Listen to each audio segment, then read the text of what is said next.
How many forging commissions do I still have to finish? Let's see. 1, 2...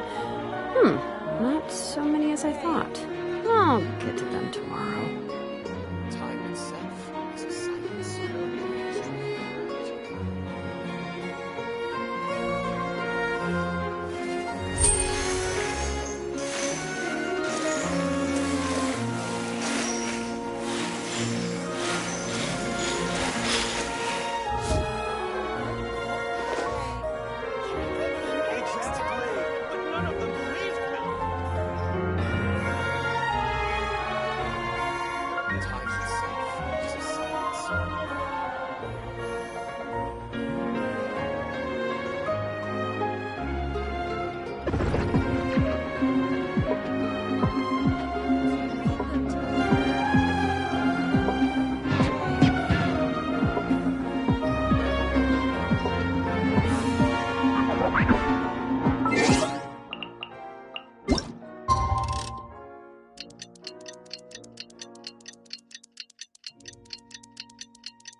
You feeling okay?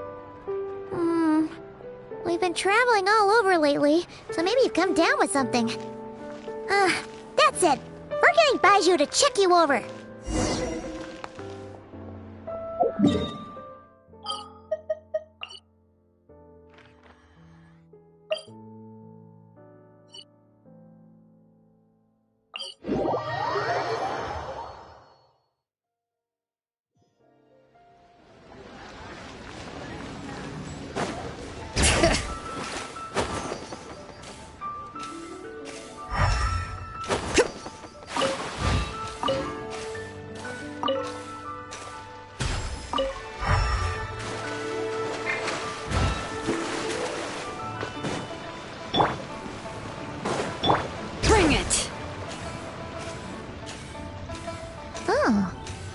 Baiju wasn't in his shop.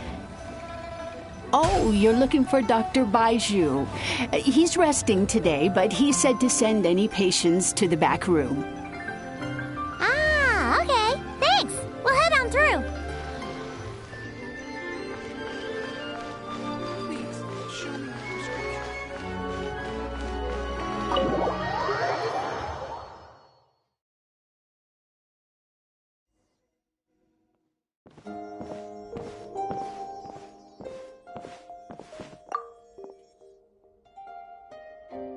Traveler, Paimon, welcome. What can I do for you? It's the Traveler. He looks absolutely beat these days. He has these huge dark circles around his eyes, like he hasn't slept a wink. And he keeps spacing out. You have to call his name several times before he snaps out of it. What do you think it is? Is he sick?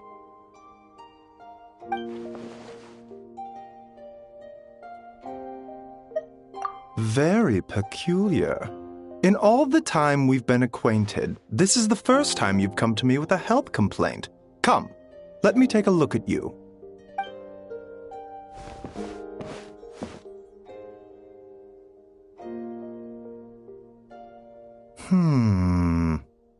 Okay, Paimon does not like that expression, Baiju. It's not serious, is it? Complexion is good, eyes are clear, breathing is steady, pulse is strong. Physically, you appear to be in good condition, Traveler. In theory, your energy level should reflect that. You should be feeling right as rain. Hence my concern. A clean bill of health is usually a good thing, but in this case, it likely means your situation is more complicated. Physical illnesses come with detectable symptoms that can be used to diagnose, medicate, and cure the condition. But afflictions of a non-physical nature, they fall outside a doctor's realm of expertise. Huh? What do you mean, non-physical nature? Curses, dark magic, it's hard to say. It could just as easily be a simple case of mental fatigue. Why don't you rest here for a bit? Whatever it is we're dealing with, clues to your condition are sure to reveal themselves in time. Once we know the root cause, we can administer the right treatment.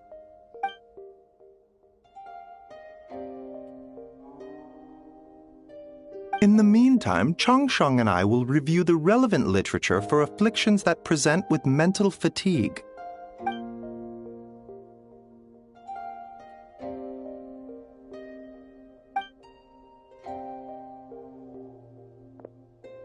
Oh, must be a rare condition if not even Baizhu and Changsheng have seen it before. Well, all we can do is take their advice. You look like you're about to collapse anyway. Just get some rest. Paimon will be right here by your side. Fingers crossed you'll be all better when you wake up.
Rise and shine! Time to wake up!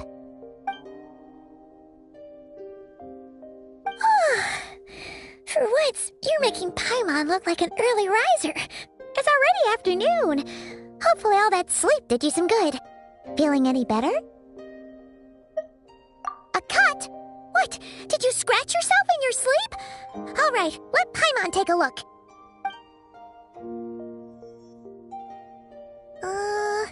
Nope, nothing there. Wait, did you have a nightmare? Okay, don't panic.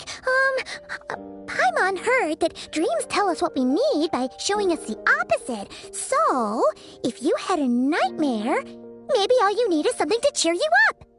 Come on, Paimon will treat you to something yummy.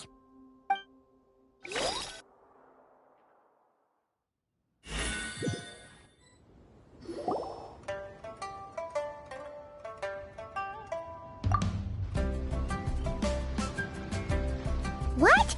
So, in this dream, you were trapped in a weird place with thick fog everywhere, and then a spike came out of nowhere and stabbed you in the back? Oh. Okay, well, that's a new one. Are you sure it was a dream? 'Cause from the way you describe it, it sounds like you were really there. But then again, you woke up right where you went to bed. And you were definitely in a deep sleep this morning. Then, it's decided. Paimon will stay up and watch over you tonight. If anyone tries to mess with you, Paimon will beat him up. Or, you up first, and then we can beat him up together.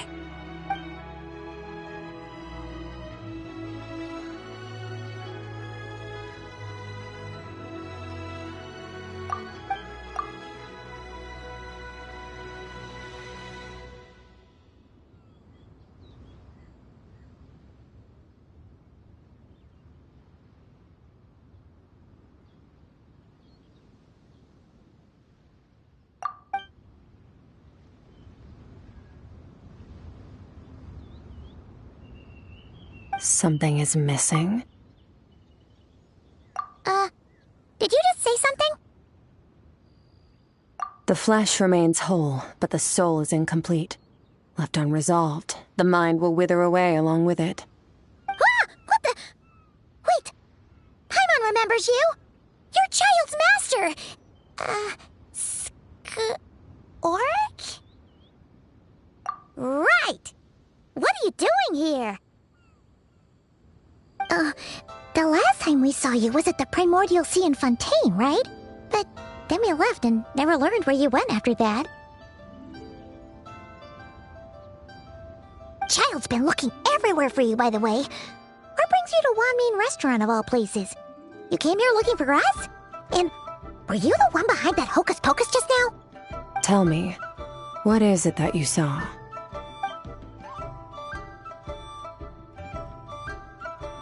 Tight-lipped, huh? I suppose that's fair.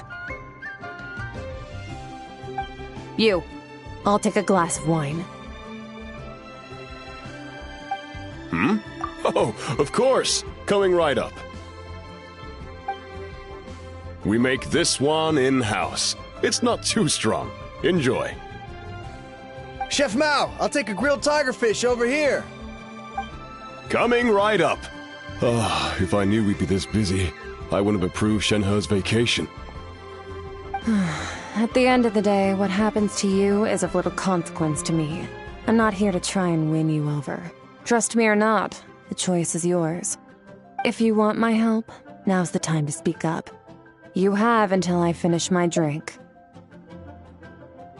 I was investigating an abyssal disturbance in the area and happened to notice you. Part of your soul is damaged, and the wound bears traces of abyssal corrosion. Need I say more? Neither of those things sound good.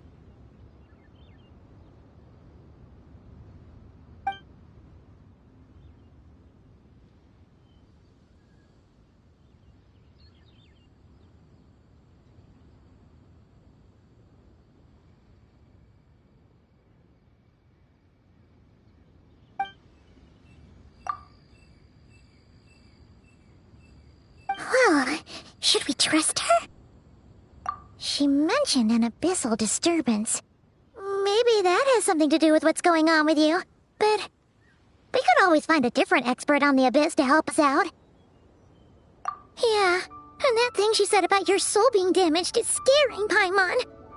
Definitely something we should fix sooner rather than later. Skirk's an interesting one, that's for sure. But from what Child's told us, she doesn't seem evil, at least.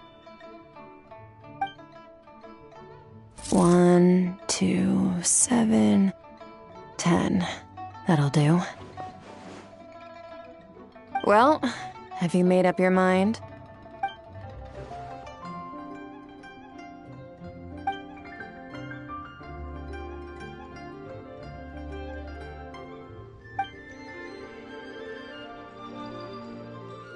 So, that's all we know, Miss Skirk. Ma'am, can you help us? So, you can disperse the fog. I understand. Come find me in the Guili Plains when you're done here. Oh, and I left cash for the drink on the table. Settle the bill for me, will you? Oh, okay. Huh? She disappeared!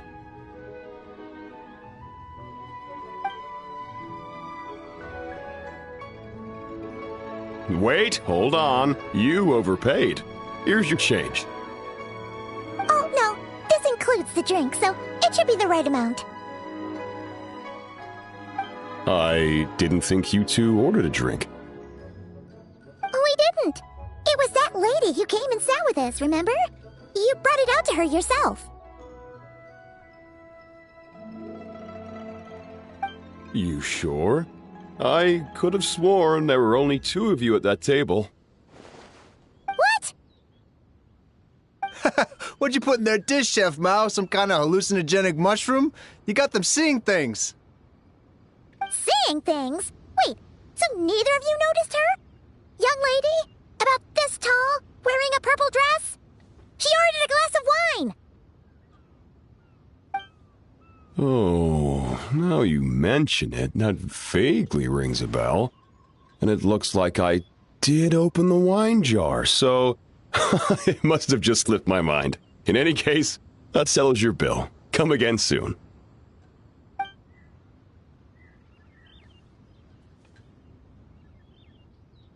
Coming! Okay, what was going on there? It's like they didn't remember Skirk being there at all. Even Paimon was half convinced we hallucinated the whole thing. But that Mora she left for us was definitely real. Oh, this whole situation is giving Paimon the creeps. But anyway, she told us to head to the Guili Plains, right? Let's not keep her waiting.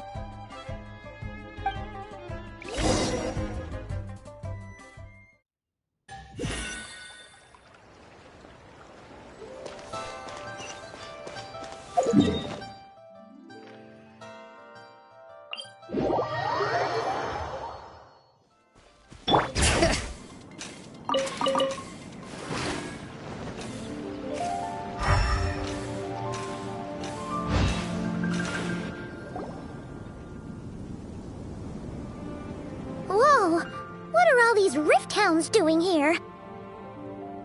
Huh, looks like they're collecting something. Oh, let's go check it out.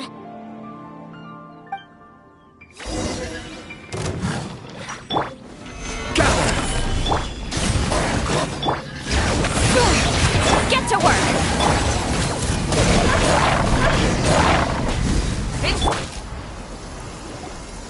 So, this is what they were collecting. It looks kinda like... Yeah. What is going on here? From the moment they are born, all beings with great power have an impact on this world. Even if their body is sundered and their soul extinguished, their influence remains. Gods are the most common example of that. The remnants of gods who fell thousands of years ago remain buried deep within the earth, carrying within them a warped will and a dark curse. Together, these remnants form what you call god remains, and it appears that some of those sealed here were dug up and removed. There are traces left, but they're fading fast. What are you doing? Nothing! Just wanted to make sure you were, real? She's definitely not a ghost traveler. Paimon poked her, and she's solid.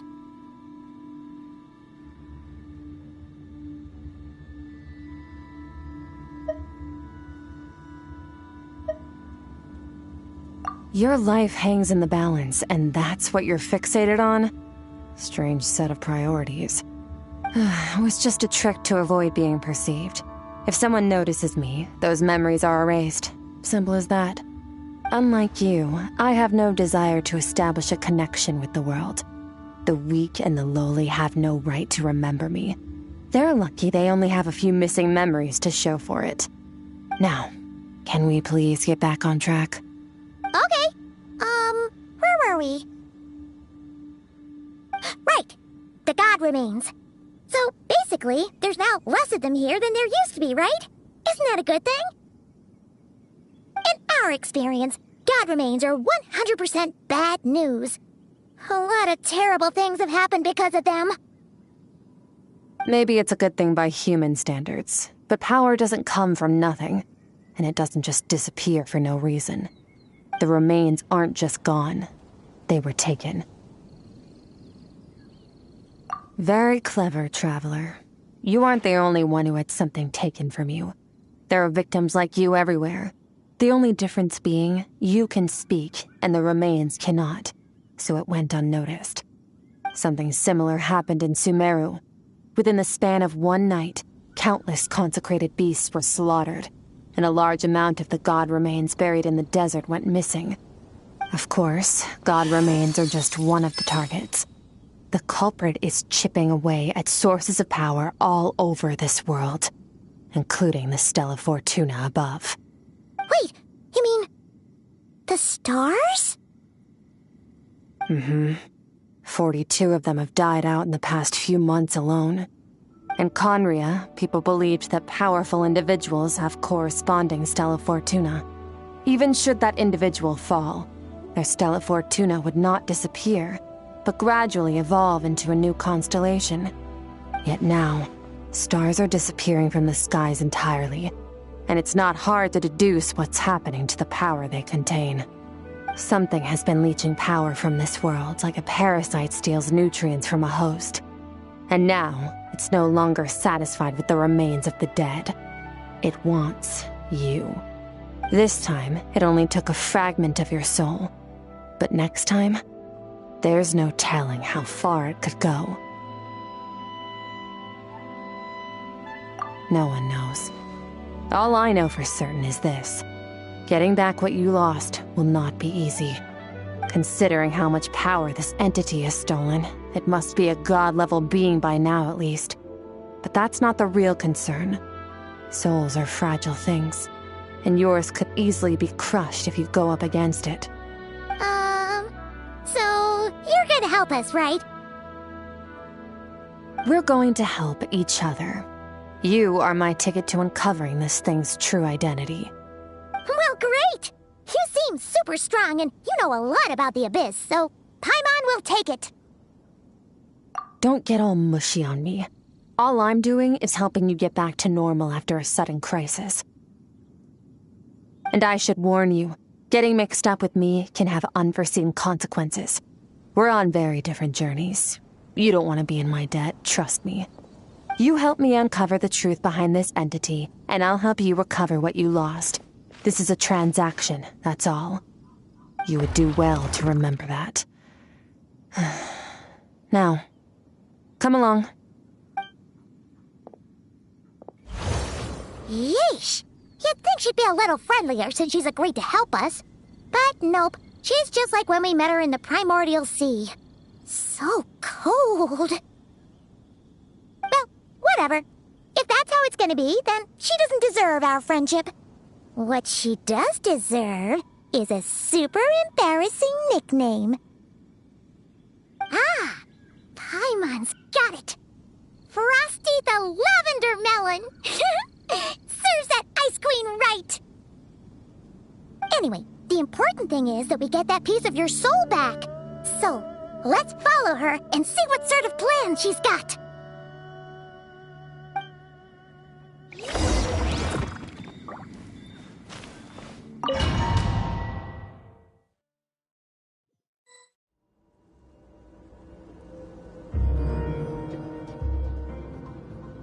Whoa! This place is way bigger than Paimon expected. Where are we? This is where I live. I suppose it's the closest thing I have to a home here. It is. I brought you here because time flows differently in this place. I don't know how much Ajax has told you, but when he fell into this space, I mentored him for 3 months. In that time, only 3 days passed in the outside world. Ajax? Oh, right! That's Child's real name! Yeah, Paimon remembers him mentioning something like that. So, a month here is equivalent to 1 day in the outside world? That should mean we're safe from that power-hungry soul snatcher for now, right? Yes, well, I didn't bring you here just to show you around. In the outside world, the Traveler could be attacked at any moment. But coming here has bought us quite a bit of time. Now, we just need to figure out how to investigate that place you saw. The one full of fog. Both your description and the abyssal disturbance I felt point to that space having some connection to the Abyss. It could even be a domain similar to this one. The thief who stole that fragment of your soul is hiding there. but the Abyss is a chaotic and turbulent place. If we want to pinpoint their location, we need to see what that space looks like without the fog. Abyssal power can grant a special form of sight. Have you ever wielded abyssal power before? Okay. Do you plan to learn? That tracks. All the information you have suggests the Abyss is something sinister, and that abyssal power is a wild and dangerous force that always spells disaster. And you're saying that's not true? Depends on your perspective. Floods and hurricanes take countless lives too. But if one day you gain the power to control them, what was once a calamity is now just another tool in your arsenal. I'll respect your opinion, though. Just means we have to turn to the second best option. A little abyss crystal that contains my power. Wear it on your head, and we'll be able to perform dream mirroring when we fall asleep.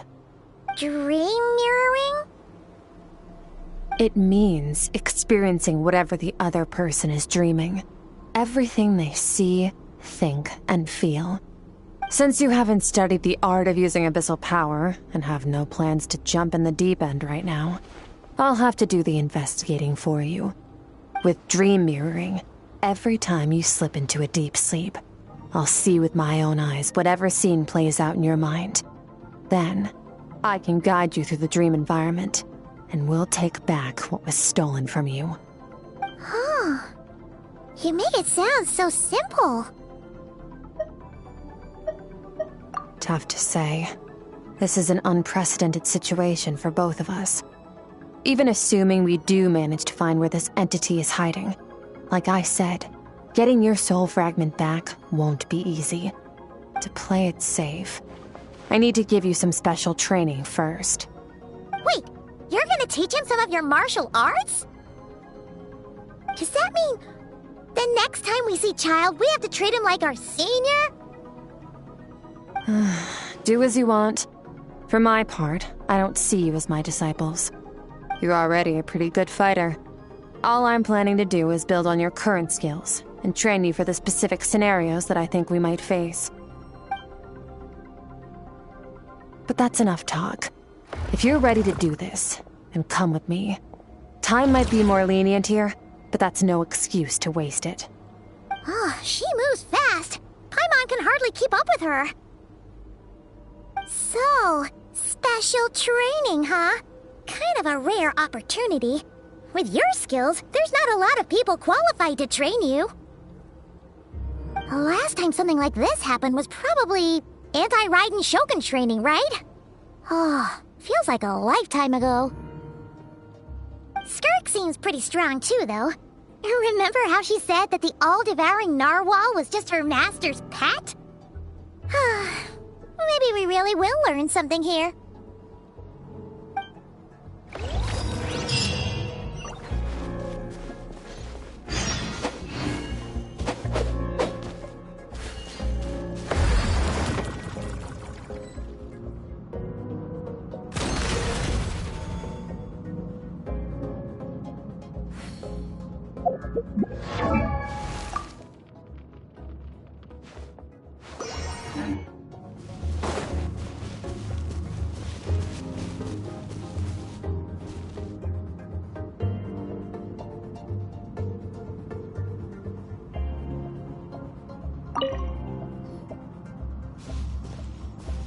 Ready?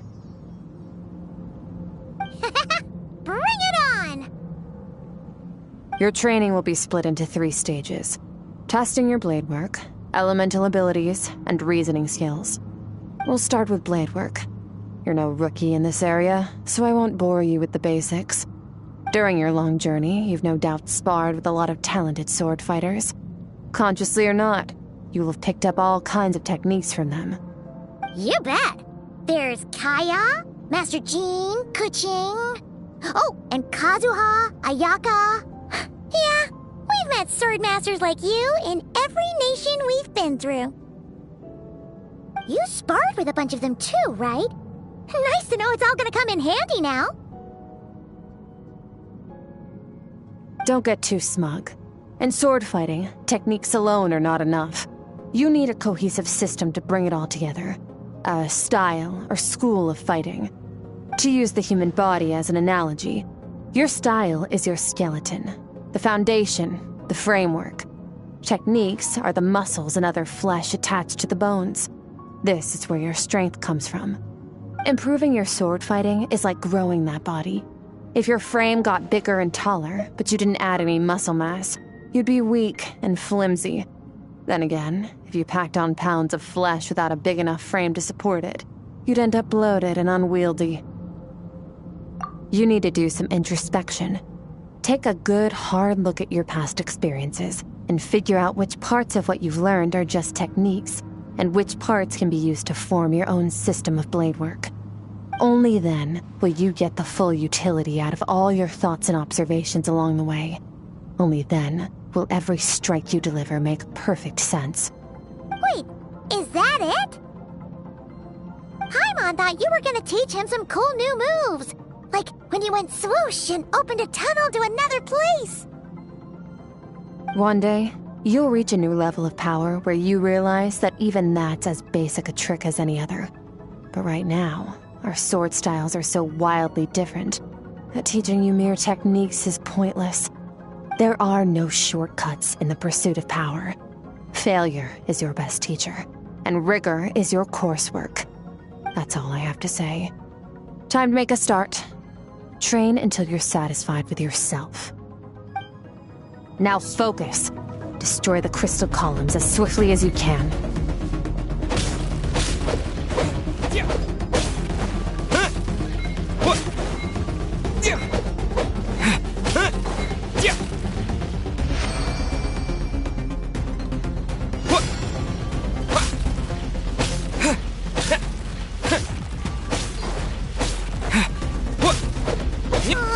This is making Paimon's head spin. Hang in there, traveler!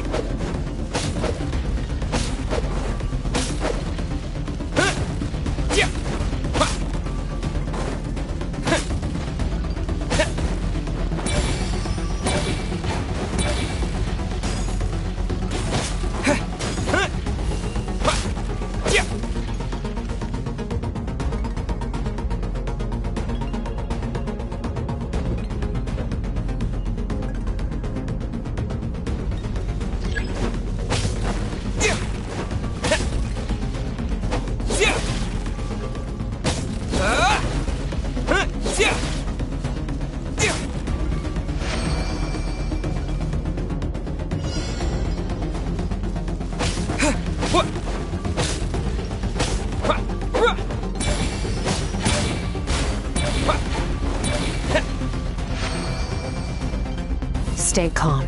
Use your head. You have to keep it together.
This moment will be frozen in time. Cut to the chase. Consider a moment of true mastery that you've witnessed in another person, and ask yourself, what lies beneath the surface? What's their guiding philosophy? What's their state of mind as they maneuver their weapon? Now take that and practice it right away with speed, skill, and strength. over and over, until your hand is one with your mind. This is the only path to true growth. Step on up! Dance with the waves!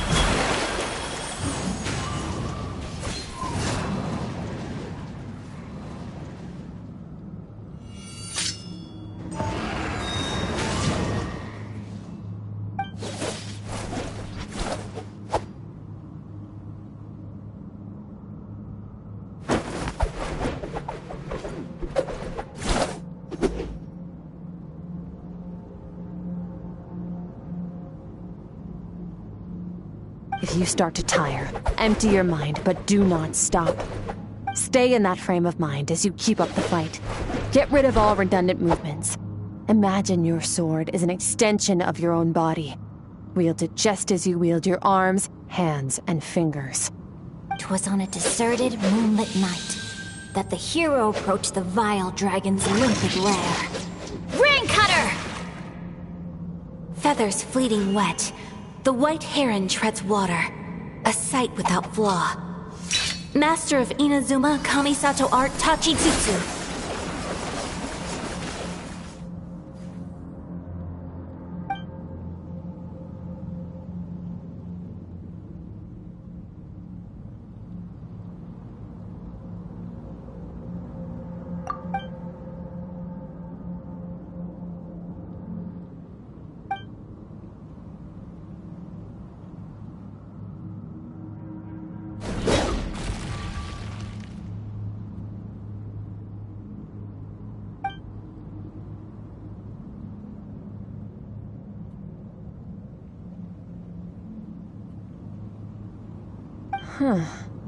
Looks like you've made some real progress. That concludes your training session. Awesome! Paimon knew you could do it! How do you feel? As you should be. Time flies when you're training hard. You've actually been going for several days now with no rest. Yeah, meanwhile Paimon's had a whole bunch of naps. But you were so focused, she didn't want to interrupt you. Go get some sleep. I'll be doing the same very soon. Let's hope you see that foggy place in your dream, so I can get this investigation over and done with.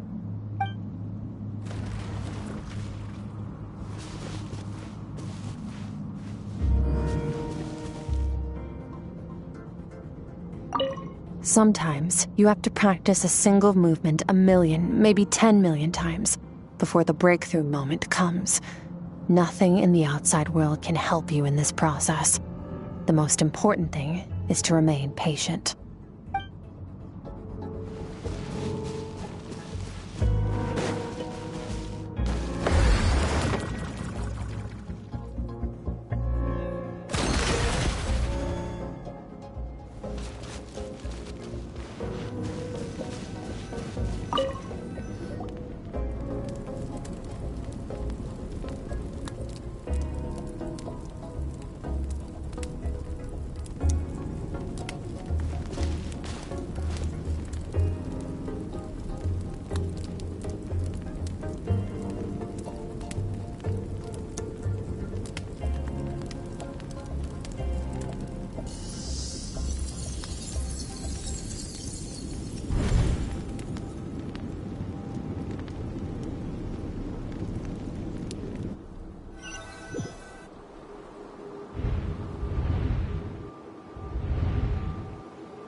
Skirk, why are you skipping classes again? We've talked about this.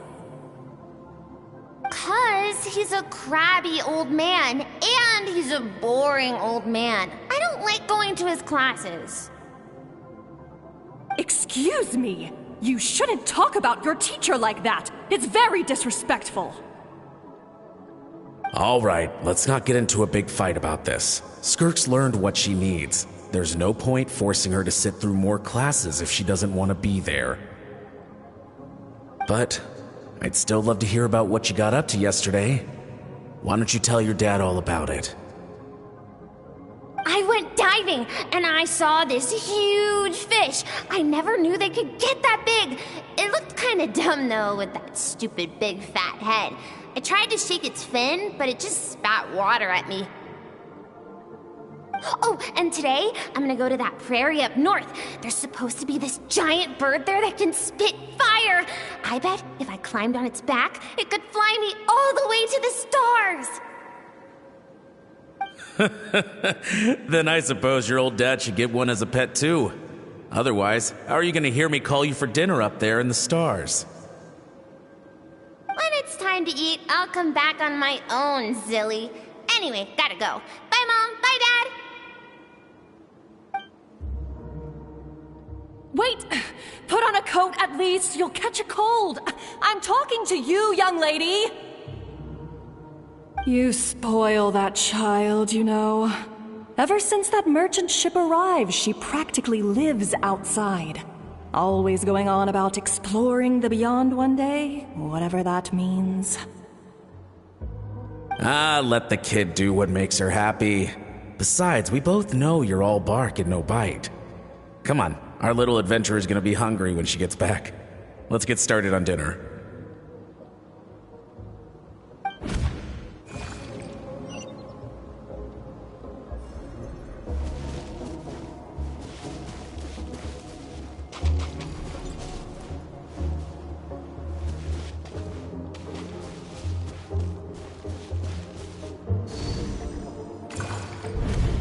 The stars shimmer high above. But what lies beyond the stars? Mountains as far as the eye can see? An endless snowy plain? Or maybe buildings taller than the sky, like the people from the merchant ship said? I can't be the only one asking these questions. The universe is fascinating. If only I could meet some other people like me. We could set sail together and explore every corner of the world. I'm sick of being a kid. There's so many amazing things out there, and I'm ready to see them all. But for now, I'm starving. Better get back.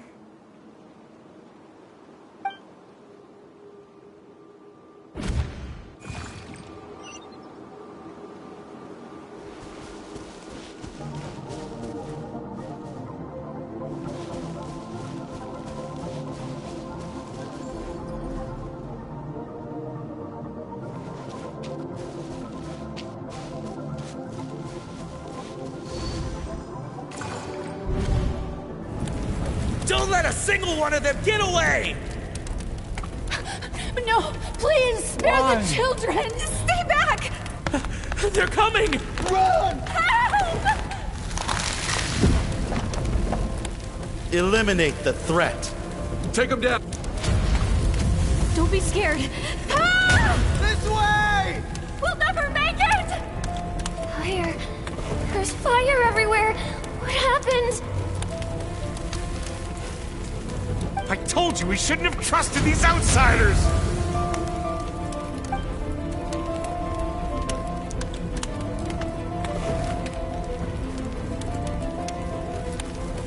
Why are you doing this? What did we do to deserve this? We welcomed you with our finest food and drink, showed you the best our home has to offer, gifted you cloth dyed by our own hands. And this is how you treat us? Run! Save yourselves! Captain, Zone 3 is clear and we have Zone 2 surrounded. Begin extermination. Remember the orders from upper command. No one is to be left alive. Rest assured, sir. We have enough munitions to annihilate these savages and burn their entire civilization to the ground. Good. The only ones who put up a real fight are that man and his wife, correct? What's their status? We shot the man in the ankles and the wife broke her wrist attempting to fight back. They won't be doing much more fighting. They're holed up in their home for now, but they won't last long. To prevent them from making some kind of last stand, we're planning to clear out the other zones first so we can send a bigger squadron to surround them. Well, well. Turns out some of these beasts do know how to use their claws. Now the threat these savages pose will be undeniable. Let them cling to what's left of their lives for a little longer. Once the other zones are cleared, I'll cut off their heads myself.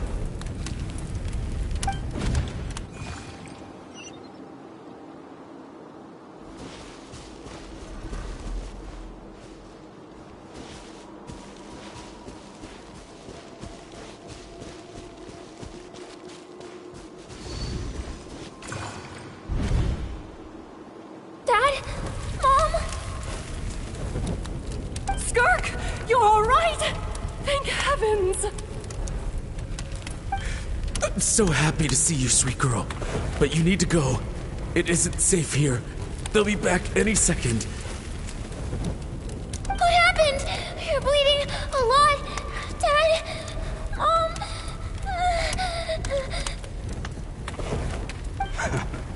This is the place. Alert all units. Prepare to surround. Run, Skirk! Run as far away as you can! Don't trust anyone! Your dad and I, we're not afraid to stare death in the face, but we need you to survive. My clever girl, so curious. You're already so brave. I know you're going to grow up to be such a positive light in this world. Whenever you miss us, just play this song. Remember, life is a gift. Don't let darkness claim it. Break down the door! Look what we have here. A savage that can pluck a tune. Well, the show's over.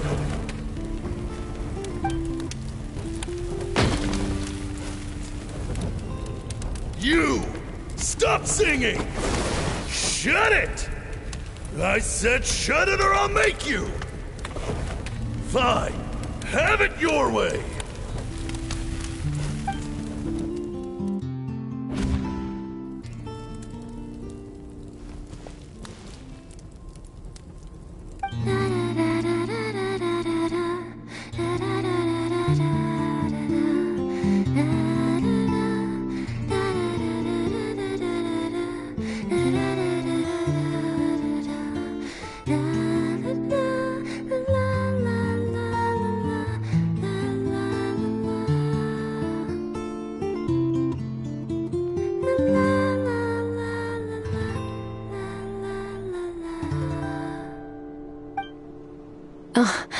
You're awake? I found a few clues while you were asleep, but it's only a start. Now, time for the second stage of your training. This time, the focus is elemental energy. Come find me when you're ready to begin.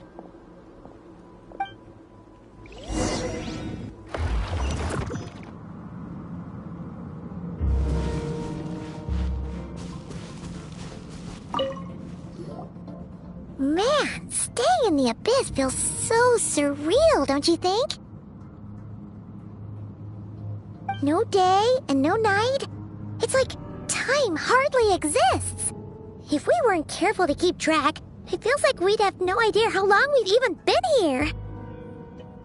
Well, except for the fact that Paimon still gets hungry like clockwork. You go do your training. Paimon's gonna grab a bite.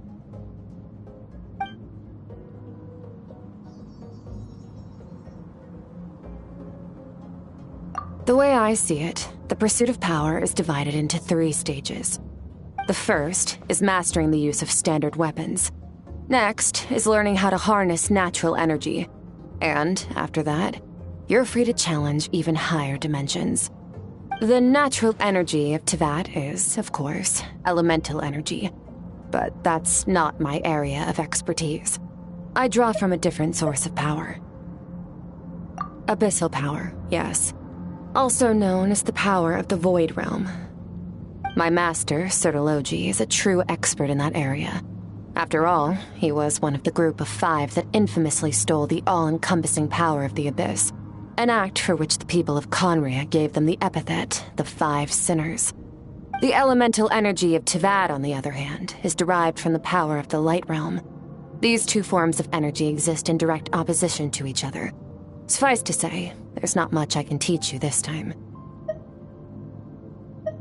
A keen observation, traveler. Call it respecting local norms. The Abyss stands in direct conflict with the will of this world. So, to make my life easier, I disguise my power to make it appear cryo-like in nature. It's a technique I learned from some Conrian ruins, known as the 7 Shifting Serpent. If you ever change your mind about delving into abyssal power, I can teach it to you. So I've heard. You seem to have a knack for removing abyssal power. But is purification really what's going on there? Like I said, power does not simply disappear. Just thinking out loud. Let's focus on your elemental training. That's what's gonna help us if the situation gets tricky. True growth comes from adversity, but only if you make the choice to pick yourself up again every time you fall. So, it's time to push yourself to the limit, and then keep pushing. This is the only way to advance at pace. Use the power of Animo to clear the field as fast as you can.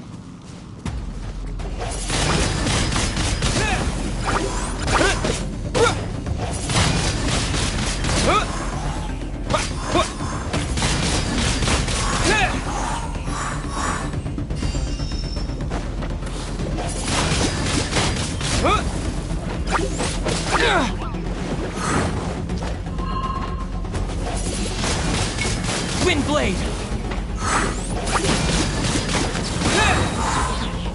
Disappear!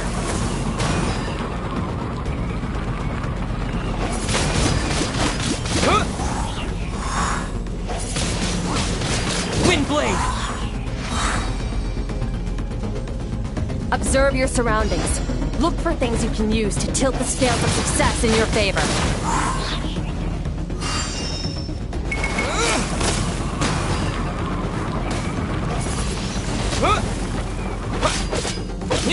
Windblade!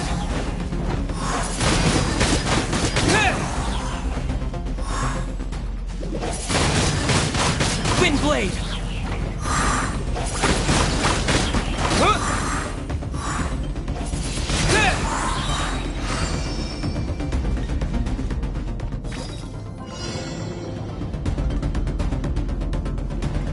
Use the power of Hydro to destroy the spikes.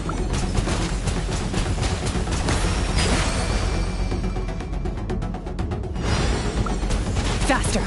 Don't give them a chance to strike you. You need to be quicker than you were in your dream. You can't afford another injury like that.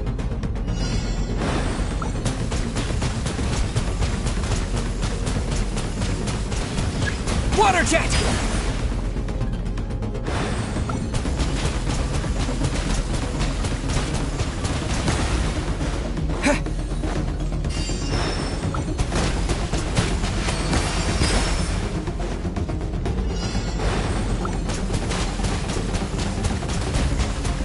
Water jet! Water jet!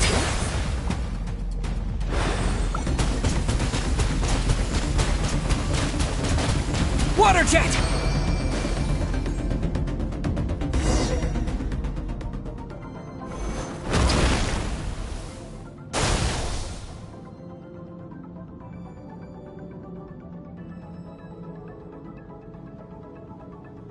You need to understand what makes you special.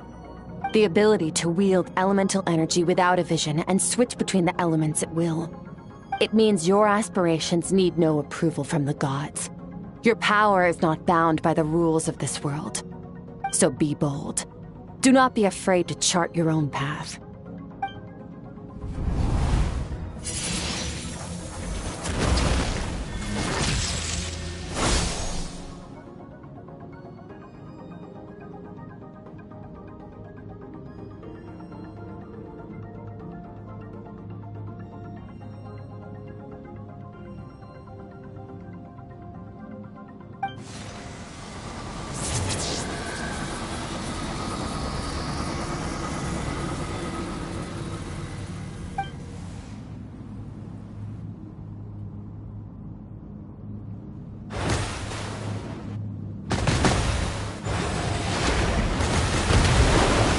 Very good. It seems you've reached a deeper level of connection with the elements. Long enough for you to lose yourself in your training, which is a good sign. Relentless practice with the elements has drained all your strength, but it's also what allowed you to make progress. Get some rest. When you wake up, we'll proceed to the final stage of your training.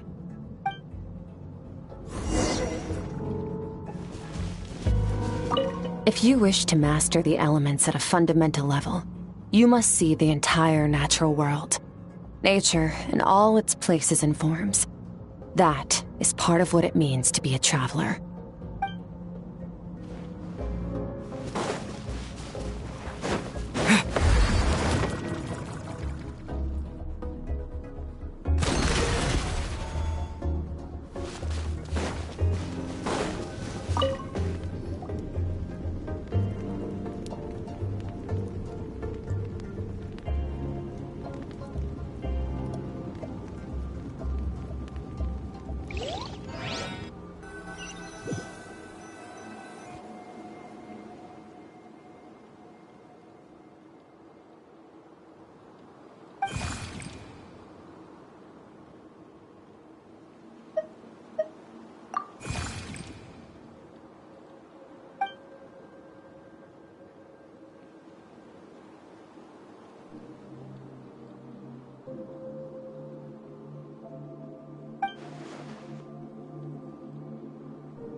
What is the secret to power? Longing, hatred, self-preservation.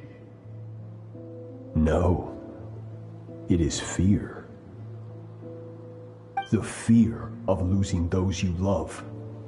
The fear of watching your home burn. Fear of loneliness. Fear of death.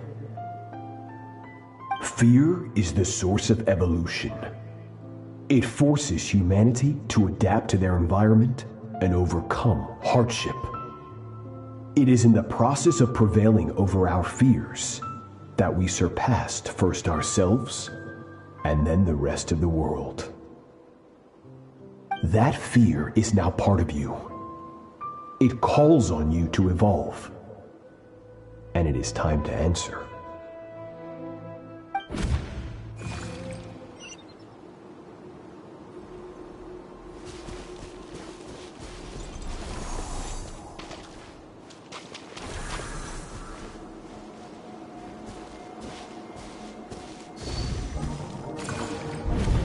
Any minute spent missing home is a minute wasted. Practice your sword work instead. Do not make me tell you twice. But, Master, I can barely lift the sword anymore. If I keep going, I feel like my wrist is going to break. So it has not broken yet. Then pick up your sword and keep practicing until it breaks. I want to hear the cracking and splintering of bone. After all, bones can always be reset.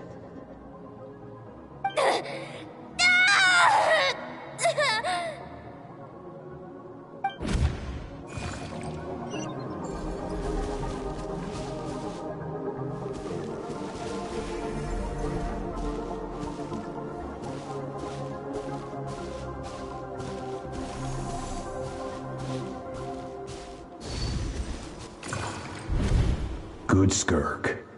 Once again, you survived. How do you feel? Cold. In pain. These are signs that you are adapting to the abyss. Each time the flesh is torn and the spirit crushed, each time you claw back from the brink of death, you become stronger. I now understand why these people sought to destroy your homeland. Your potential goes beyond even what I could have anticipated.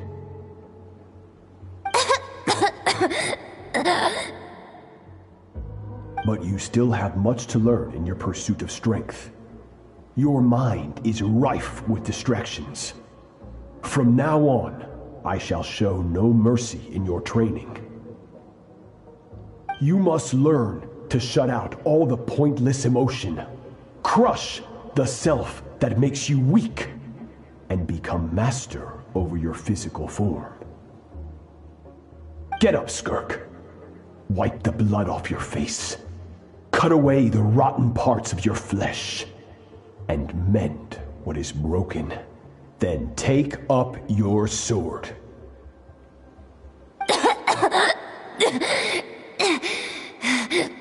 Yes, Master.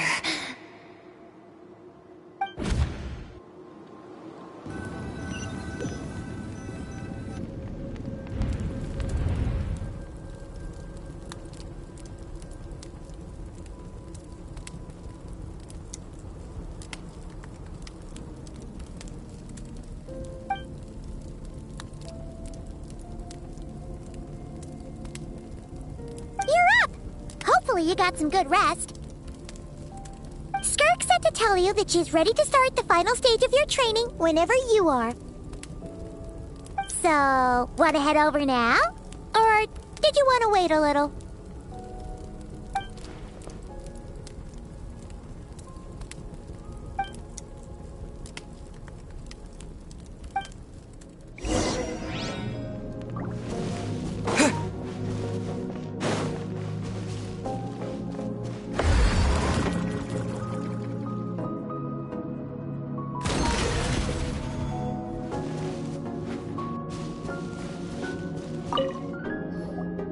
From your training so far, you have gained better command of the sword, and more control over your elemental abilities. That's only part of it. Experience is the real teacher. Your journey, the friends you have made, the dangers you have faced. These have taught you more than I ever could. Now, it's time to focus on how you react under pressure. You must be able to think rationally, even in unpredictable combat situations. To simulate this, I'm going to attack, and you're going to block. Ready?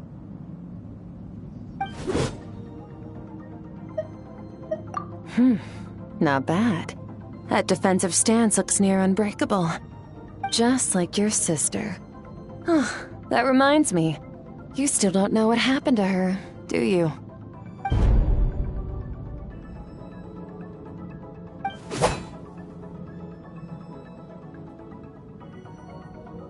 Hey, no fair! That's cheating! You think every opponent has the same moral code as you? You can denounce their deplorable methods all you want, but only if you live to tell the tale. The dead don't get to complain. Strong emotions will always arise in combat. Anxiety, anger, fear. But a true warrior is never at their whim. Only when you are free from the influence of emotion can you make the right choice, no matter the situation. How amusing. Almost sounds like you think you know me. But you don't. You can choose your own path. We are not the same.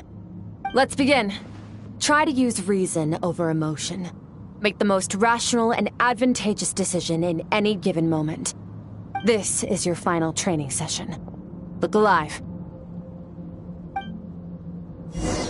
Same drill as before, but this time I'm going to interfere. Hold your focus.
Charge it! Not bad. Better than I expected.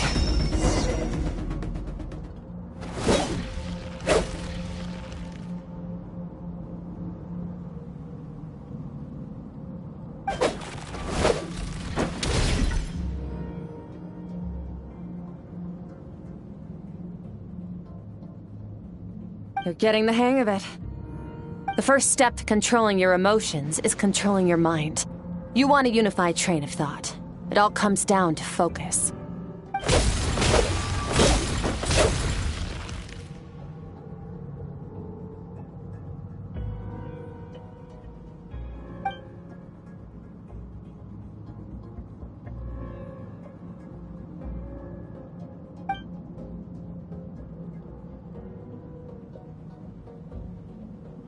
Your mind is rife with distractions. From now on, I shall show no mercy in your training. You must learn to shut out all the pointless emotion, crush the self that makes you weak, and become master over your physical form.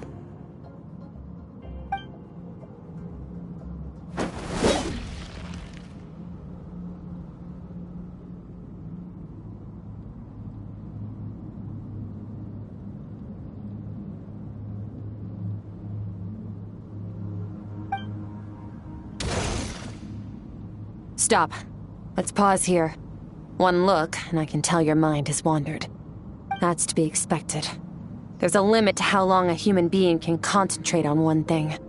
Staying calm and focused sounds simple in theory, but in practice, it's more demanding than sword work or elemental abilities.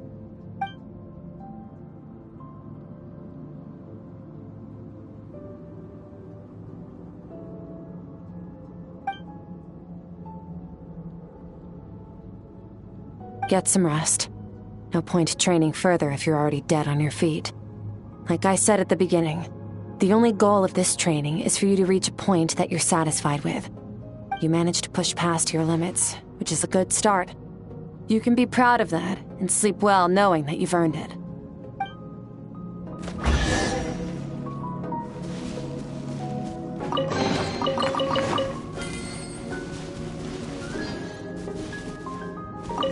Warriors will train day and night to perfect their skills.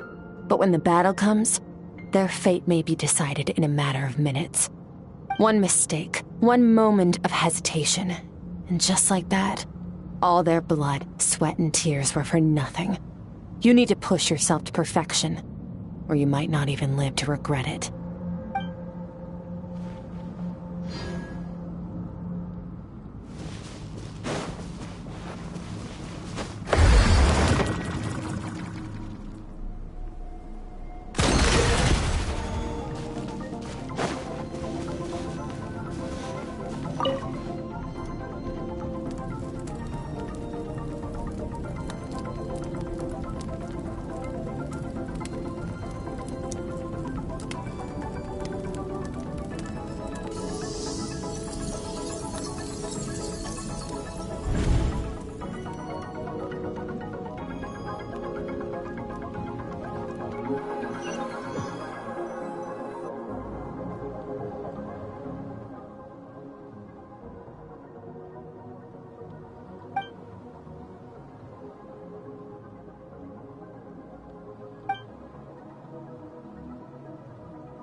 Skirk is amazing. She faced down that terrifying giant and cut its head clean off. Oh, she got hurt though, didn't she? I heard it was pretty bad. Yeah, well, that's a given. But the moment she was on the mend, she got right back to practicing her sword work. I heard Master suffered a grave injury once too. Lost an arm and a leg and still came back stronger than ever. Skirk's becoming more like him by the day. Oh, incredible. I wonder if I'll ever reach their level. They're always so resolute, so unshakable.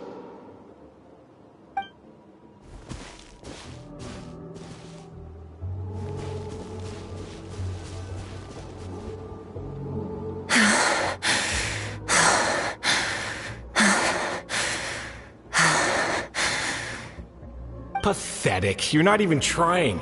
You're so much weaker than you think. Skirk, have you become a positive light in this world?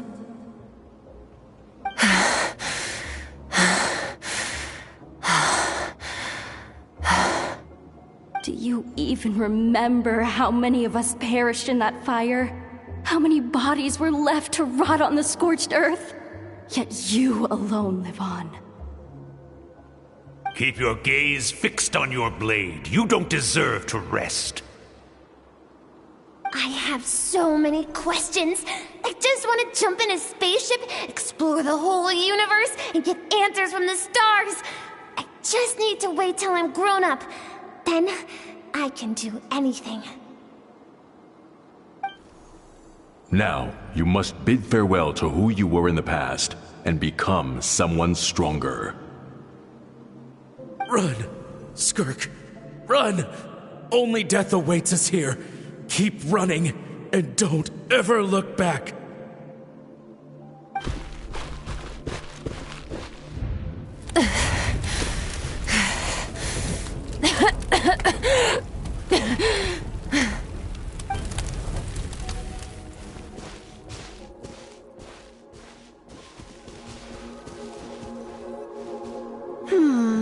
Let's see here.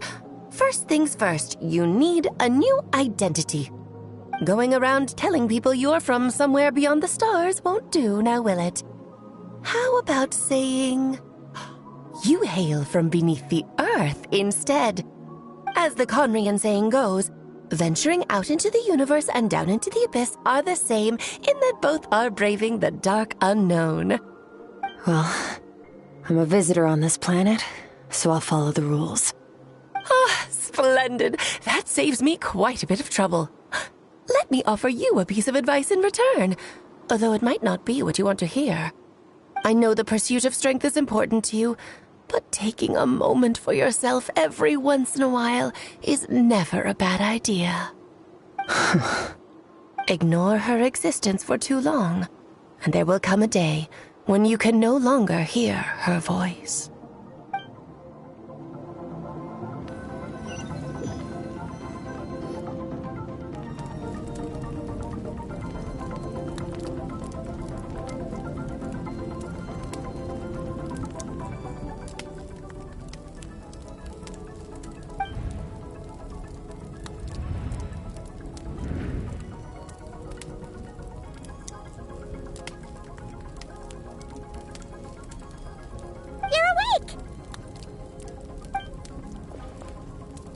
Be starving, right?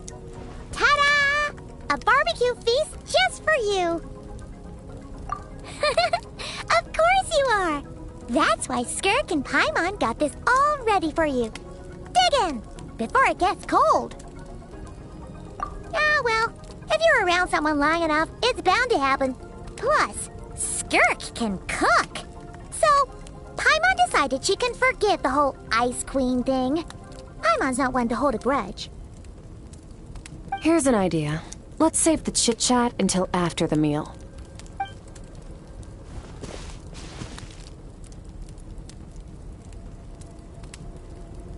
Ugh, so full. Okay, it's Paimon's turn to sleep now. Wake her up when it's time to go.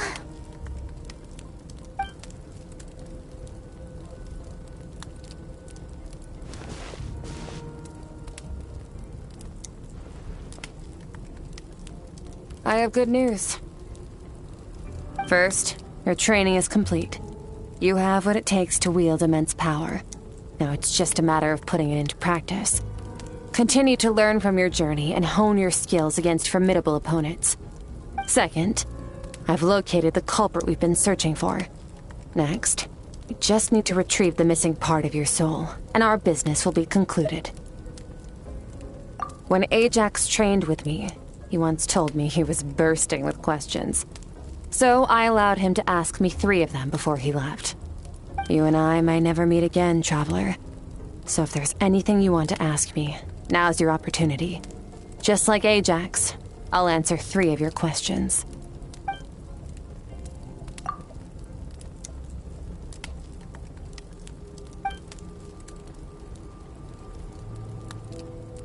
Okay, not the angle I was expecting.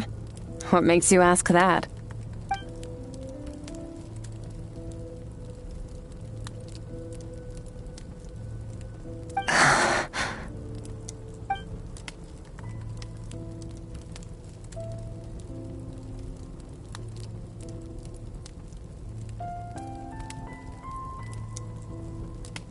I knew that was a possible side effect.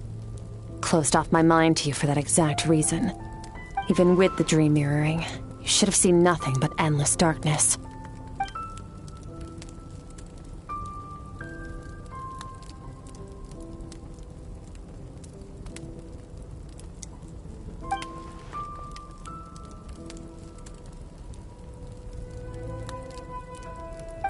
Whatever. Must have been a flaw in my execution. I shouldn't be too surprised. Due to some recent circumstances, my self-control has been lacking as of late. Since you've seen what you've seen.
To do that, I need to follow in his footsteps.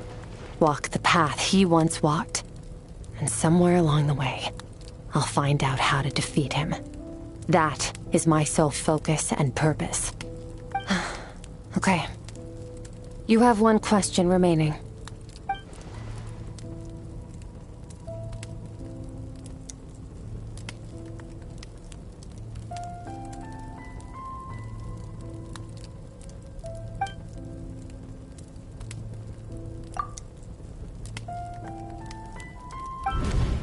You make it sound so easy.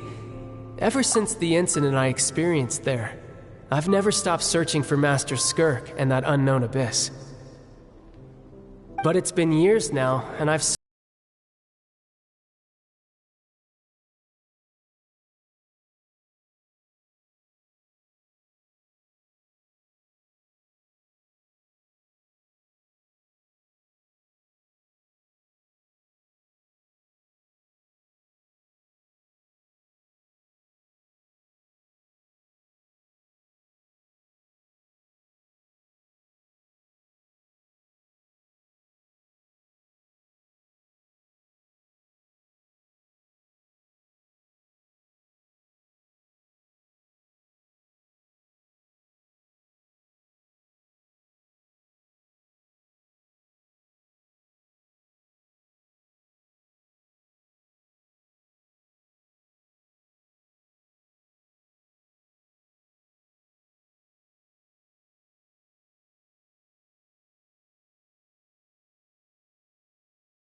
Unlike you, I have no desire to establish a connection with the world. The weak and the lowly have no right to remember me. They're lucky they only have a few missing memories to show for it.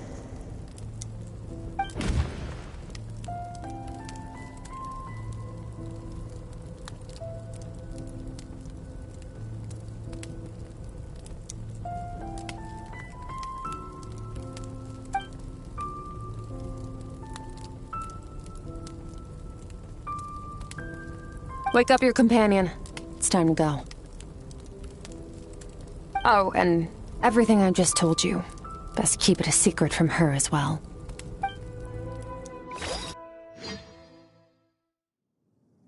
Time to go. Oh, finally. Where are we headed? Just follow me. I'll open an abyssal rift close to the culprit's location. It will take us to where he's hiding.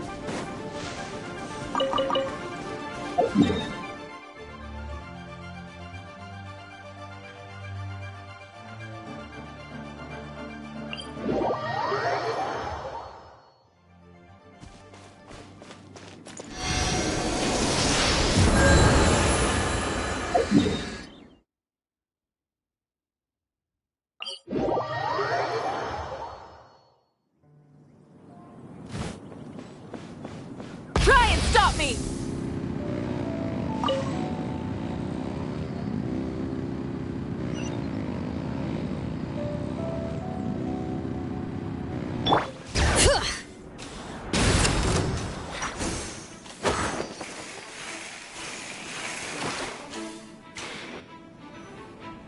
Wait, this is near the chasm, right? Yes. If we enter from here, we'll be able to reach that place from your dream. You have some experience with abyssal domains by now, but still, this is someone else's territory. Best to proceed with caution. Don't worry, Paimon's an expert at hiding behind other people for safety. Oh, but, that means you need to stay safe, traveler. All right. Remember your training. Time to put it to use.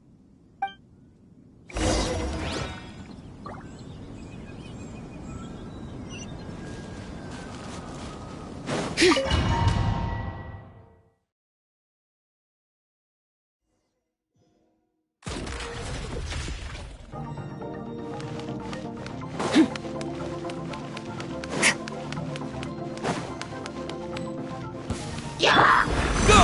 Bombs away! Annihilate!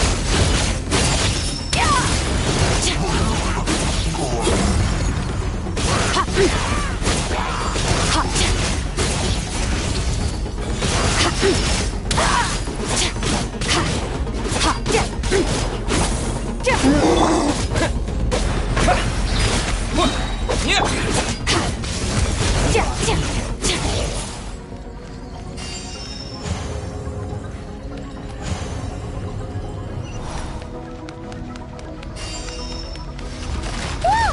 Look at all these spikes! Careful! Don't get hit! You know what? Paimon's just gonna float behind you. Come on, you got this.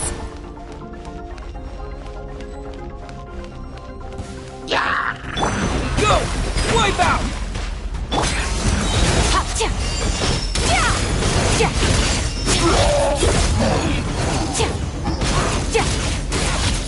Hey, what are you two doing here?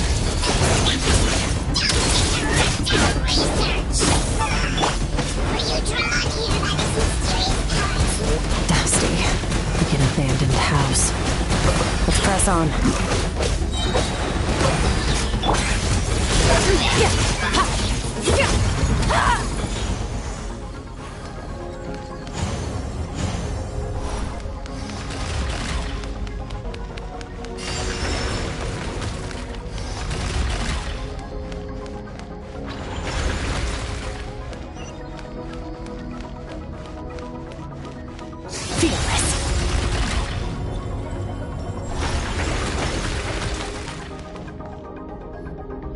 Oh, looks like this is a dead end. Did we make it to his hiding place? Ugh, this fog is making it impossible to see anything!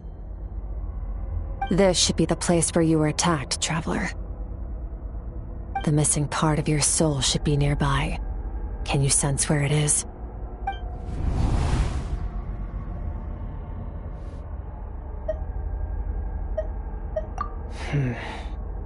Our opponent must have covered his tracks just in case. Otherwise, you should have sensed it much more strongly. Hold on! Look! The spikes are back! Stay calm. Let's hold back a little. Give our enemy some wiggle room so we can see what we're dealing with. If you're too reckless, we might be playing right into his hands. Our enemy took part of your soul for a reason. It's likely he integrated it into his attack somehow. If we're smart about this, we can track it down.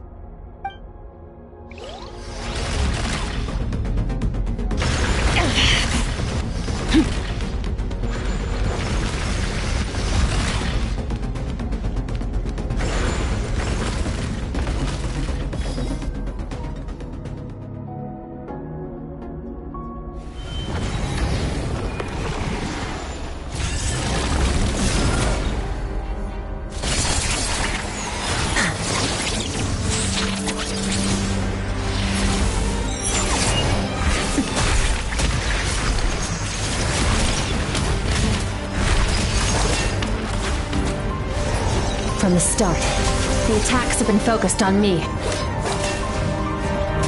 Trying to break through my defenses? I see.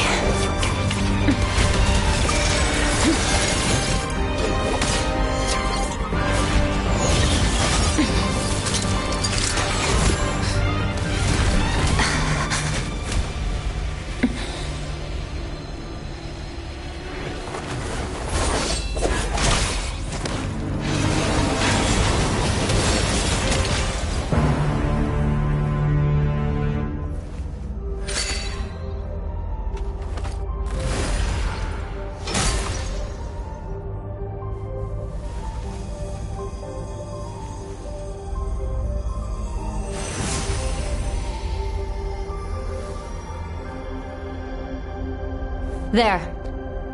I got it back. Traveler! Skirk! What happened? It looked like Skirk just got...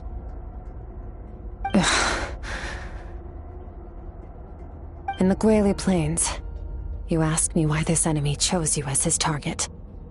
Now, the answer is clear. It's not just the fact that your strength is impressive. It's also because of your ability to, as you put it, purify abyssal power. Whatever that actually means. The fact is, that ability allowed him to do something that should have been completely impossible. Namely, break through my defenses and steal my power. No, he couldn't have known I'd come to his domain. He only stole your soul fragment because he knew the value of its power. I doubt he expected it to come in handy so soon. Call it fate, if you want. I believe that's the term they use in this world for arbitrary coincidences like this. In any case, it works to our advantage. Once I realized what he was using that power for, it gave me the chance to get back what you lost. I'll cope. Well, done gorging? Good. Time to answer some questions. How did you get the power of the all-devouring narwhal? The all-devouring narwhal? Oh, of course! Paimon knew that spike thing looked familiar. It looks just like that narwhal's horn! I highly doubt you acquired that power through your own strength. Tell me I'm wrong. You're desperate enough to scour the land for god remains and whatever vestiges of power you can find. That alone proves you wouldn't be able to defeat a creature like that. Which leaves one possibility. You know my master, the Foul, Sertologi. The Foul? Who dares call him Foul? Sertologi.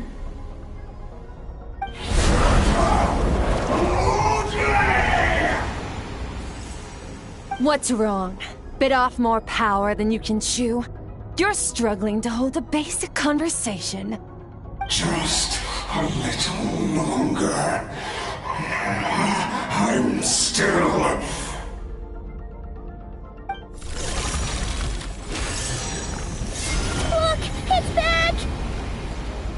Those obsessed with power will let it devour them before abandoning their pursuit. Keep calm and use reason to decide the best course of action.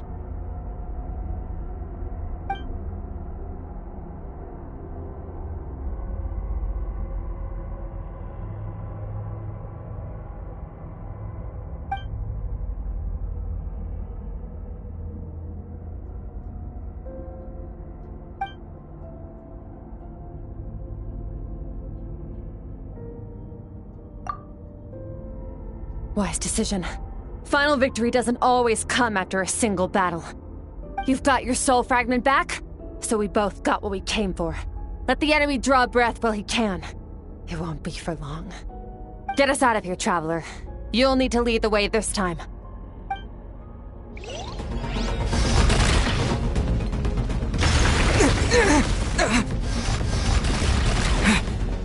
Skirk, is your shoulder gonna be okay? The wound is minor. It'll heal in no time. You should focus on getting out of here alive instead.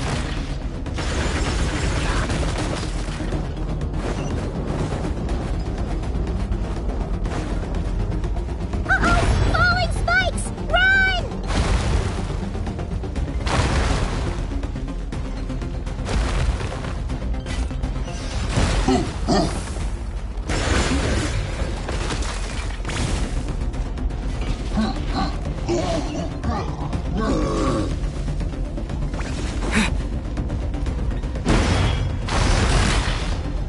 Watch out! Looks like this place is about to collapse!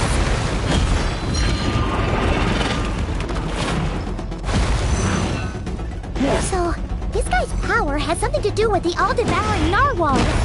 Did you know that all along, Skirk? I had my suspicions. That's why I decided to investigate in the first place. But suspicions only get you so far. I needed to verify it for myself.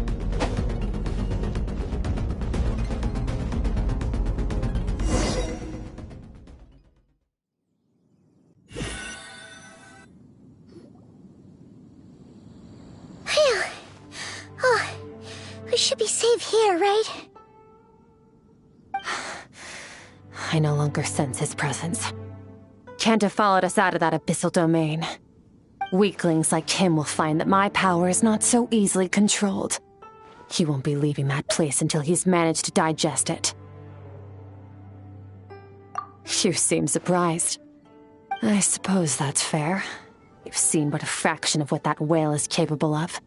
That gaping maw could swallow a planet whole. It's called the all-devouring narwhal for a reason. Devouring is what it does best. It can extract power from anything, dead or alive, as long as it manages to make physical contact. Yeah. When we had our run-in with that thing, Neverlet mentioned that it has an instinct to devour. Your dragon friend recognized the nature of its abilities and used the power of Hydro to protect you. That worked because it was in a satiated state, so it was somewhat less aggressive than usual. It's a different story when it has no more power to feed off of. That's when its true voracious nature kicks in. It could devour everything on the planet in that state, which is why I cast it into that void space. But I hadn't counted on there being anyone left on this planet capable of wielding its power. To me, that says he must have encountered the whale a long time ago. Meaning, he must have known my master. Exactly. It told me everything I needed to know. Hence why I said we both got what we came for. And I believe that brings our transaction to an end. Now that you're whole again, you can get back to your own journey. I'll handle the rest of this situation myself. No way! We can't leave now! Something was stolen from you because of us. We have to help you get it back. This isn't my first taste of failure or losing power. When you fall, you get back up again and become stronger. That's how it is. But what if that monster finds you before you're all better? Plus, how are you gonna get home? It's not like you can just go swoosh and open a door to the abyss again. Not without your full strength. So, stick Staying with us for the time being doesn't sound so bad, does it?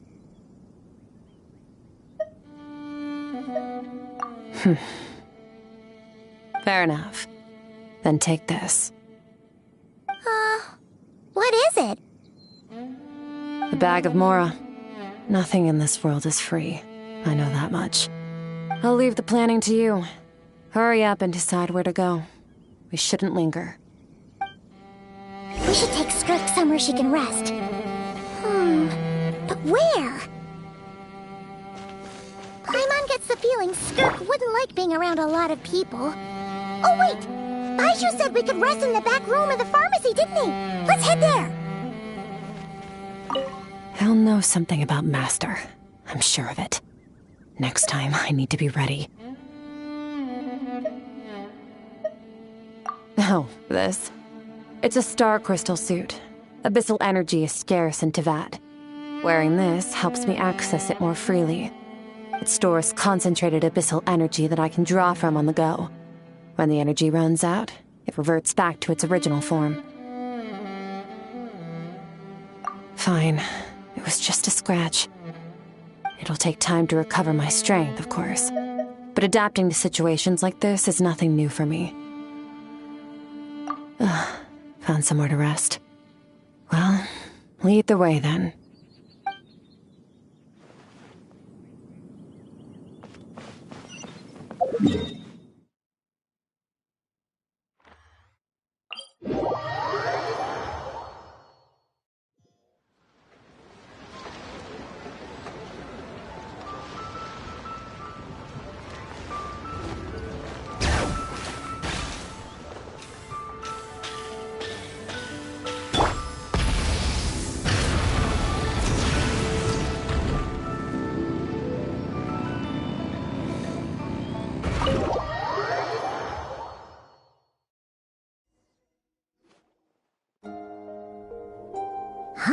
This bag from Skirk has a ton of Mora in it. Does she have a job or something? Wait, no. After what we saw at Wamin Restaurant, that seems impossible. Can you imagine? It would go something like... I'll be collecting my paycheck now, boss. Oh, sure thing. Wait, who are you? Have we met? Can't hold a job if you make everyone forget about you. So, what did she do to get all this Mora? Claimed some buried treasure, took care of a few monsters that were causing trouble. Nothing untoward. It's safe to use. You heard all that? A sonorous voice like yours is hard to miss. I wouldn't be surprised if the sound of it traveled to the nearest mountaintop. Then, did you by chance happen to hear Paimon's little, joke earlier? You mean when you called me Frosty the Lavender Melon?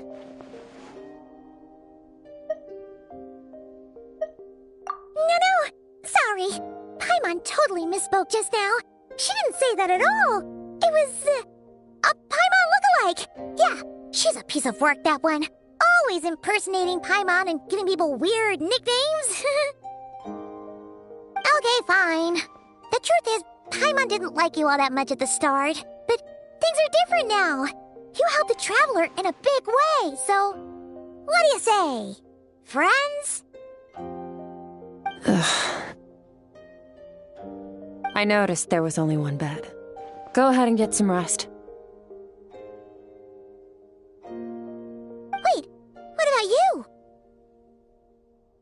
I don't get tired, and I don't need rest. I'm going to practice my sword work. That should help me regain some strength. But your shoulder... Hey, don't just leave! Whatever. Let her tire herself out. She'll come back eventually. Let's get some sleep, Traveler. That comfy bed is calling, Paimon.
quiet.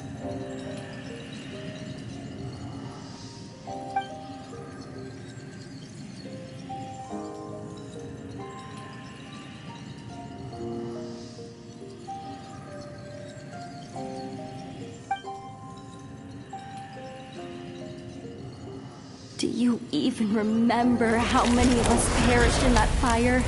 How many bodies were left to rot on the scorched earth? Yet you alone live on. Keep your gaze fixed on your blade. You don't deserve to rest.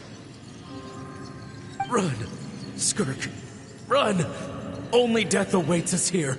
Keep running, and don't ever look back.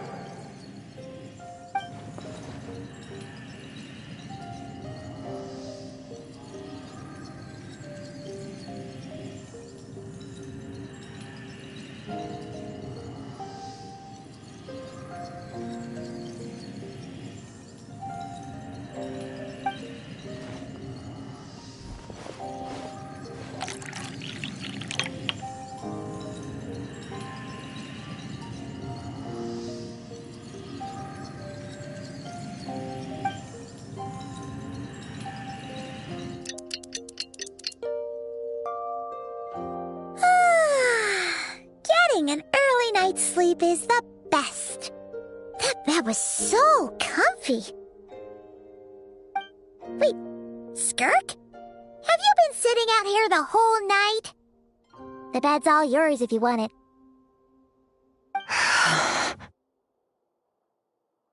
About 60%, maybe 70. Whew! Paimon thought it would take at least a couple of days. That was fast. No, not fast enough. That's 20% less than last time. Same training regimen, same intensity. Nothing felt different, but somehow the outcome fell short. No, I think the problem's with me. I need to meditate for the next 2 days. Deep introspection should help me find the issue. Ooh, sounds intense. We'll watch over you in the meantime, then. Thanks. See you in 2 days.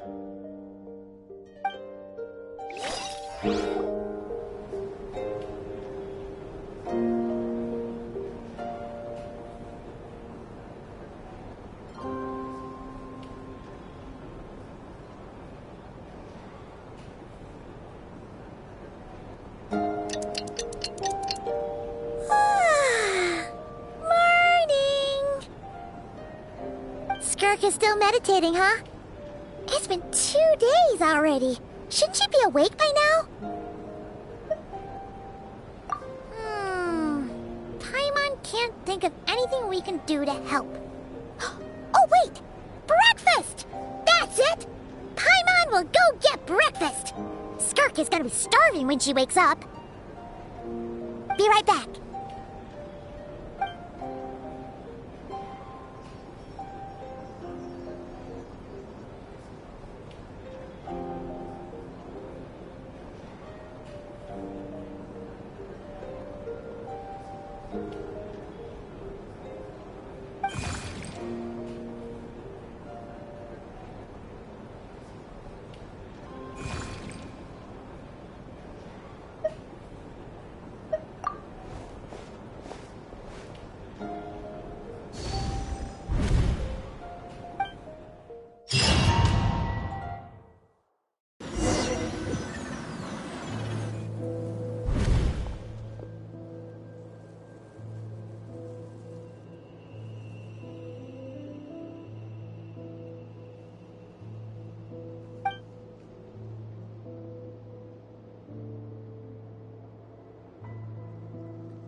That's right. This is Skirk's inner world.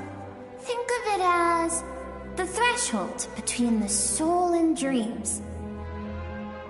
This isn't your first time here, but what you remember is probably a space covered in darkness. I only managed to illuminate a small portion for you back then. Actually, it's my first time talking to someone like this. I only managed to break free and bring you here because the injury weakened her power. I guess that's why I can speak again, too. Call it fate, if you want. I think that's the word they use in this world for lucky coincidences like this, right? Now, before I take you to her, I gotta ask. You're the first outside visitor to ever come here, so what's your impression of this place? Oh, you noticed. This river represents Skirk's strength. Strength accumulates over time. It is the summation of a person's lived experience. So this river is where all the fragments of Skirk's life should converge into a single stream of memories and emotions, flowing forward as one. But as you can see, this river has been severed numerous times. It's because Skirk doesn't like who she was in the past. And all she sees reflected in the river is a disgraceful shadow of who she was. She cuts through water and rock with the sword of reason, severs her connection with the past, and begins anew.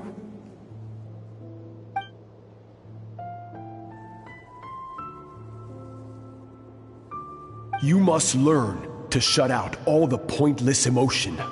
Crush the self that makes you weak, and become master over your physical form. This isn't my first taste of failure or losing power. When you fall, you get back up again and become stronger. That's how it is.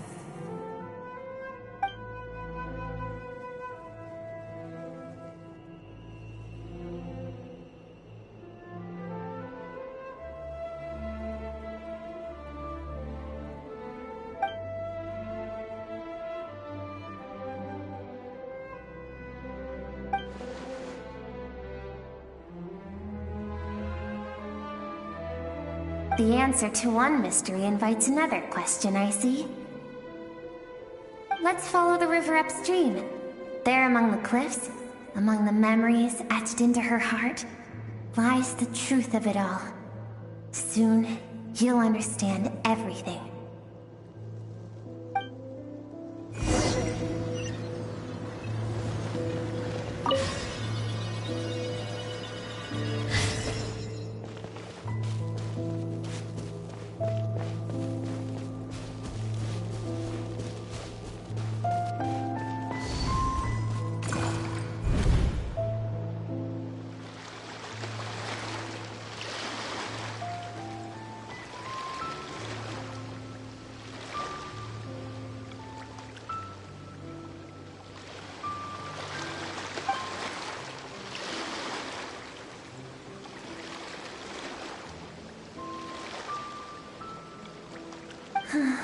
I've always thought that, even when falling leaves don't come from the same tree.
now have what it takes to wield immense power. From this day forth, I shall teach you no more. No one can become a worthy warrior through imitation alone. I have given you fangs and claws. Now, you must learn to hunt. You wish me to travel the world beyond on my own, Master? Indeed. Make new friends. Embark on your own journey. And piece together a new future from the shattered remnants of your past. We will still have contact through the abyss. But know this.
Skirk's master, the foul, Sertologi looked like at one point in time. Of course, as a higher being, physical form is a triviality to him. He could appear as a beast, a human, or even a monster that defies description. The form you see him in here, clad in abyssal armor, is the one he usually wears when traveling through the stars.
Let's see. We're about halfway there.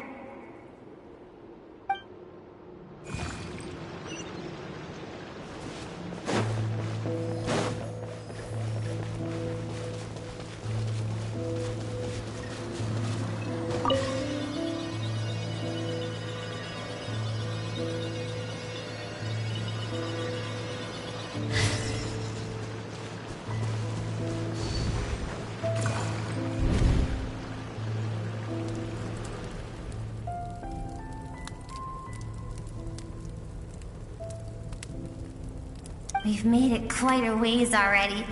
This is Skirk, when she first began training under Sertalodi. I have set your broken wrist.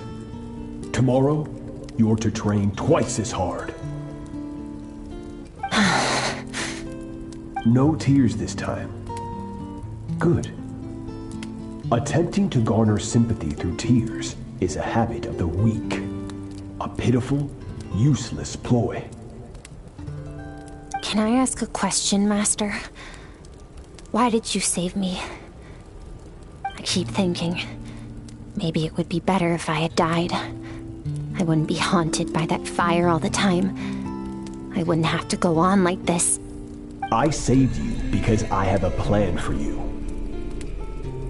It has been too long since I fought a battle that demanded my full strength, and I hunger for it.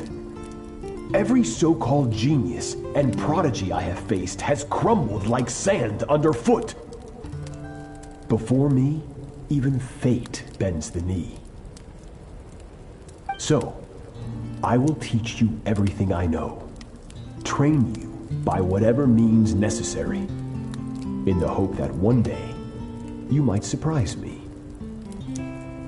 But I don't want to draw my sword against you, Master. What you want matters little. Among the boundless sea of stars, the cries of the weak are but faint murmurs that disappear into the void. You of all people know that well. Yes, Master. From that day forward, all she knew was grueling training, emptiness, and fatigue. After some time, her talent bloomed, and she gained control over her emotions, like her master. How should I put it? It was not that human emotion disappeared from her heart, but that reason came to dictate all she was allowed to feel. I suppose it was at this point that she became the Skirk you know today.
We're nearly there.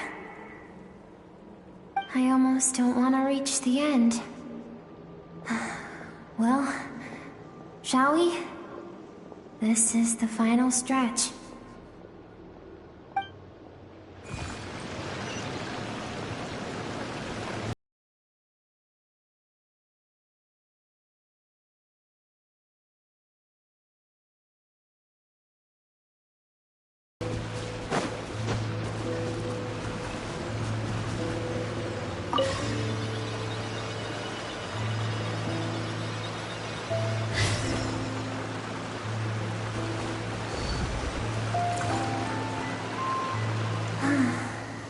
These are Skirk's happiest memories.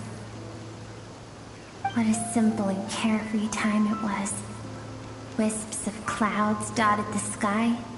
The sun bathed everything in golden light. And when song filled the air, not even the shyest of flowers could resist swaying along. This is Skirk's homeland. She was so curious about everything as a child. Always skipping school to go exploring instead. There was so much to discover. The treasures at the bottom of the sea. The secrets beyond the stars. And that merchant ship packed with adults wearing those strange clothes. Yes, the ship.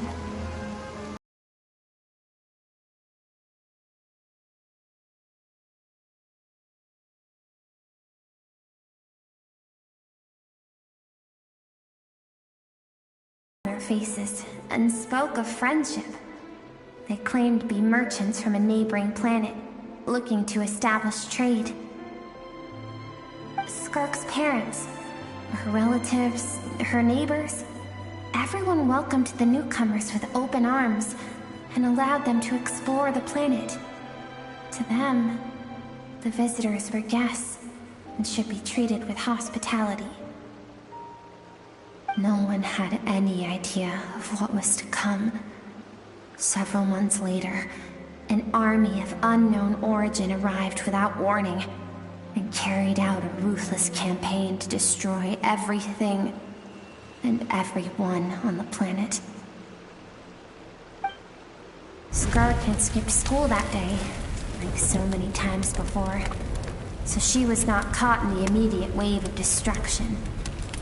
But when she came home that day, only fire and ruin awaited her. Countless people cried out to her for help. People she knew and loved. Friends and relatives. The little girl who lived next door. The shop owner with the bad leg.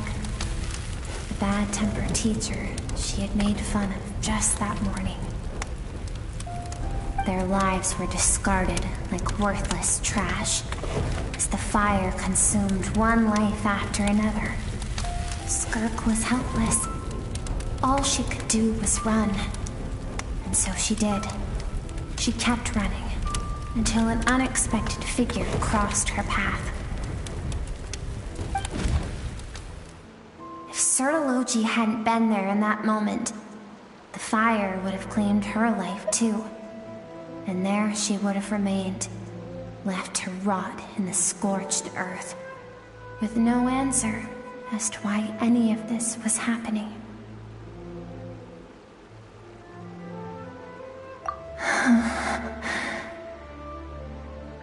Because she and her people were seen as a threat.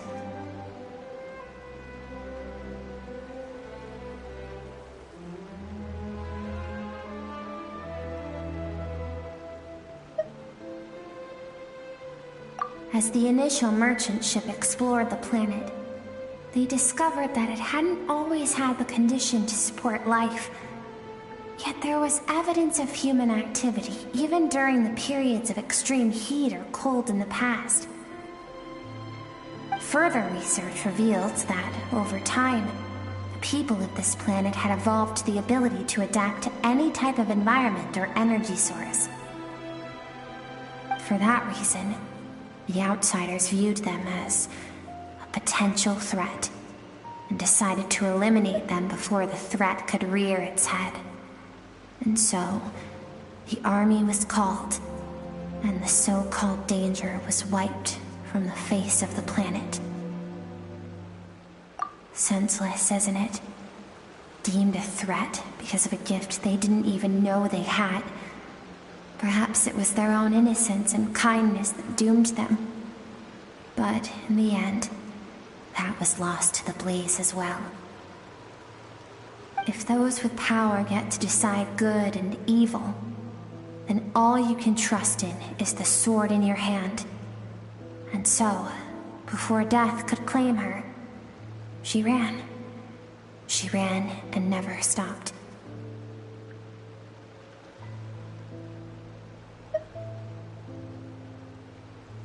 No one wants to relive their most painful moments. Well, that brings us to the end of the story. This is as far as we can go. Skirk is waiting over there. For both of us. Let's go to her. It's time to fulfill my purpose. And my greatest wish over all these years.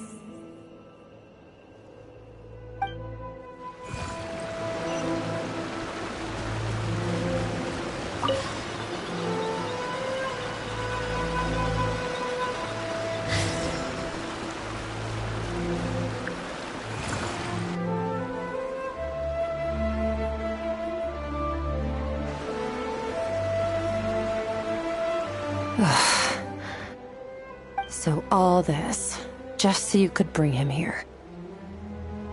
I have things to say to you. Well, to me. I want someone to witness our reconciliation, even if it takes an argument to get there. And he is the best choice in this moment. Her suppressed emotional self. The version of herself she keeps locked in the recesses of her mind, stifled by reason. All those rejected impulses, those discarded aspects of your past selves, they are a part of me now. I am who you used to be. Someone you have refused to face for too long. So, I came to face you instead. You're wrong. I've faced you all along. And that's exactly why I keep you locked here.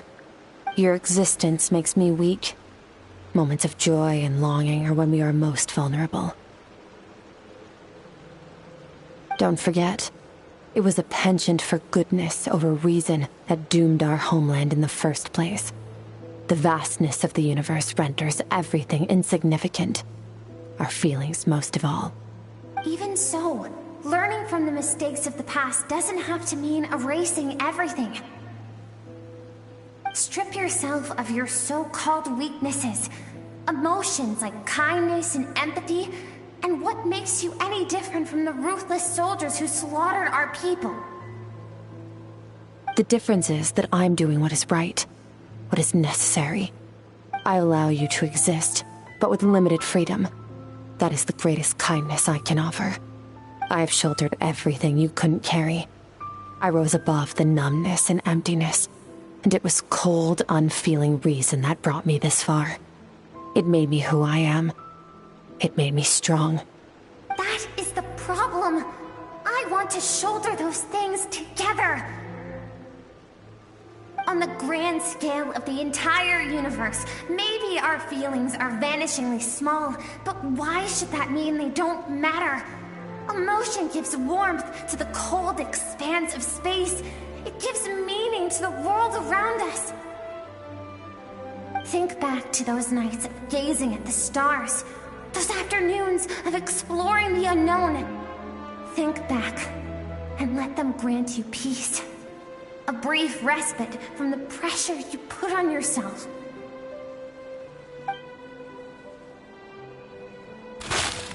That isn't what we need. It's exactly what we need. Aren't you curious about why recovering your strength has taken longer than normal this time? Finally, you get to the important part. That is the only answer I came here to find. Then look around. Look at your inner world. You cast aside your dreams and curiosity, and in doing so, you lost your original motivation. You severed all connection to who you used to be, so you can no longer draw strength from your past. Now, the only things driving you forward are fear and survivor's guilt. But these cannot take you far enough. And so, this river, the source of your strength, grows more polluted by the day. And do you think that means I should seek help from a weak little thing like you?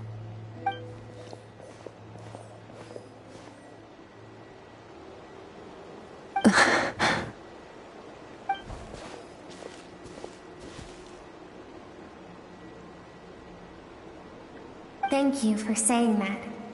I knew bringing you here would be the right choice. To be honest, I'm not here to argue with you. This isn't about who's right or wrong. And in fact, I agree that in order to make it through the wake of that tragedy, we had to distance ourselves from the pain through reason over emotion. But what is right at one point in time isn't always right forever. I know you will never forget that fire.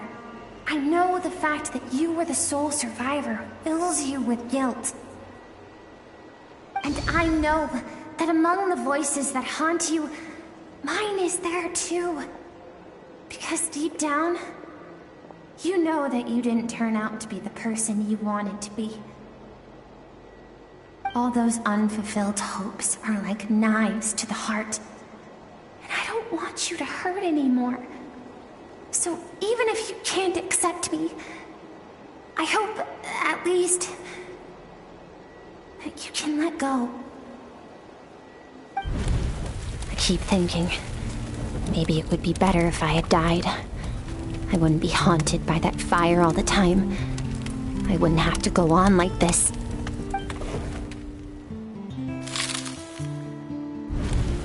Your dad and I, we're not afraid to stare death in the face, but we need you to survive.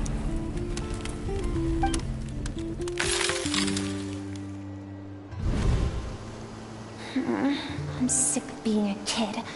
There's so many amazing things out there, and I'm ready to see them all.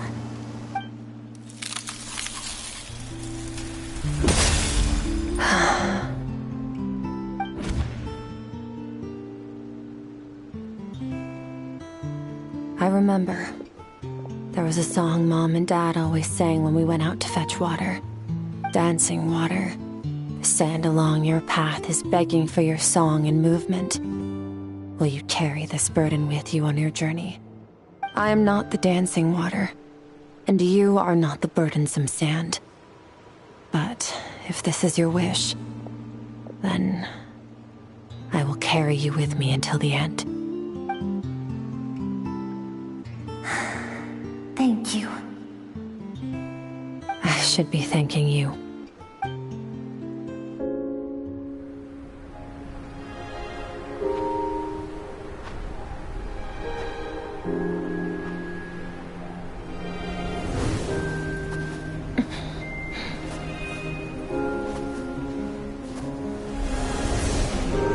Run, Skirk, run! Remember, leave no one alive! Heed my words, Skirk. Let fear take root in your soul. Did you survive? Why was it only you? Skirk, did you become a positive light in this world?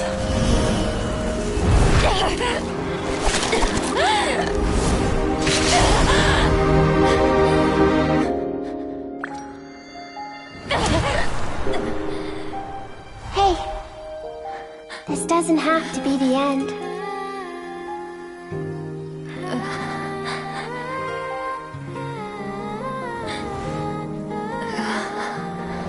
Life is a gift. Don't let darkness claim it.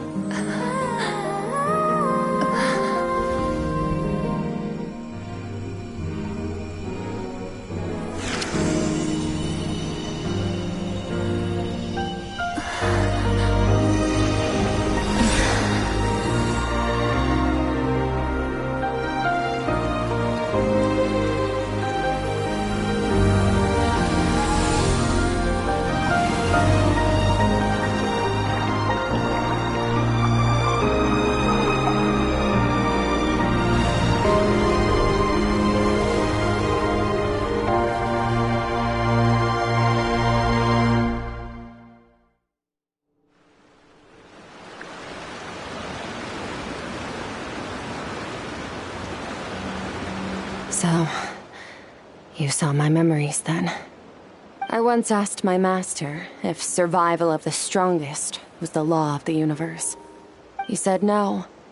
But in a world without order, those with no moral boundaries tend to be the ones who survive.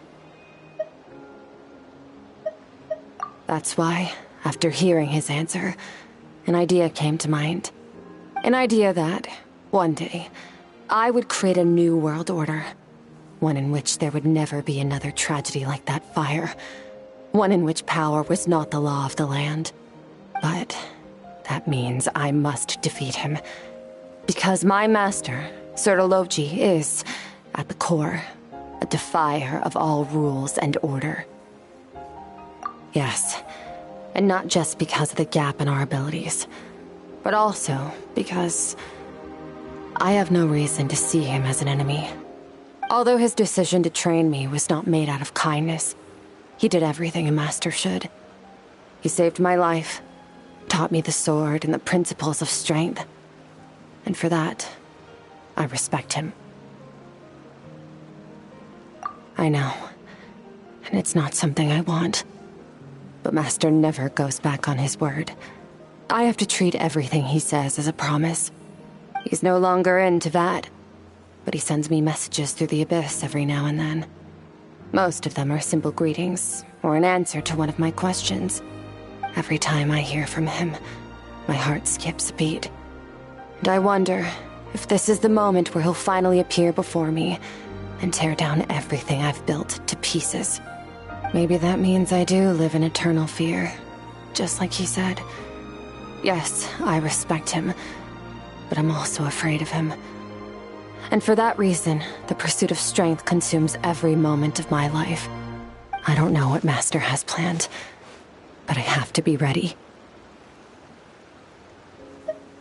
Help me? Why? This isn't your fight.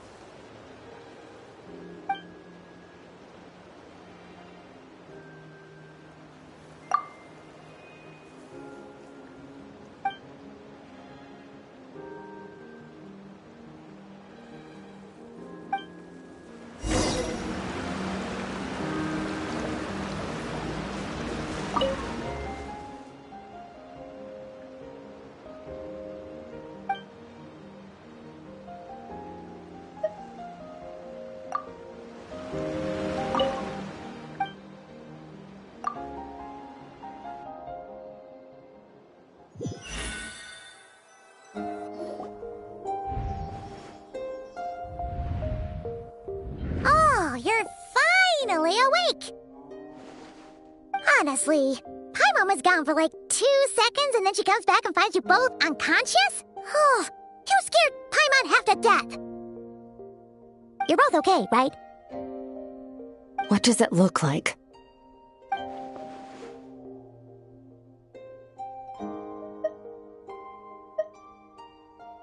Only water from the source can cleanse the rot and filth that flows from the past into the future. I taught you to incorporate the experiences from your journey into how you fight. I suppose what happened today will become an inseparable part of who I am. Okay, so Paimon feels like she's missing some important context. But whatever. Paimon brought back tons of delicious snacks! Let's dig in!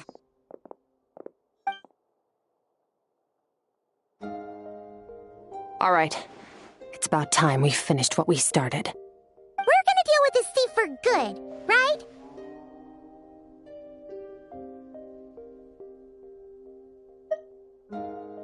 This time, I'm not going to tell you to hold back.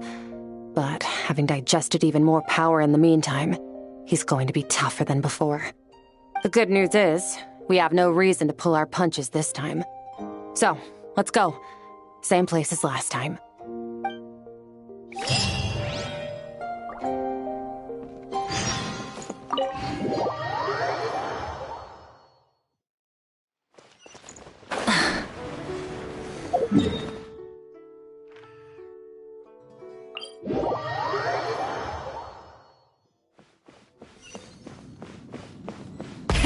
Rev the engines!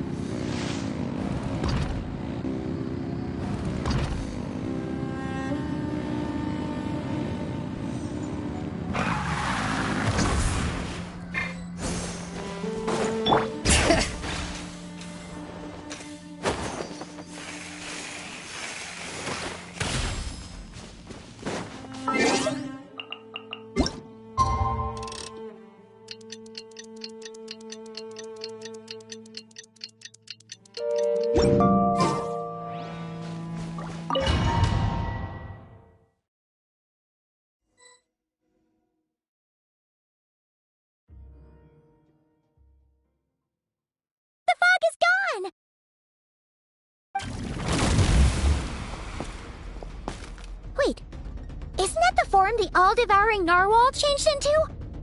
How come he knows that, too? Really? So, you're telling Paimon, that giant whale, and this guy can both turn into the fowl? How does that work? It's a subconscious instinct. Any intelligent being who longs for his level of strength is bound to mimic his appearance.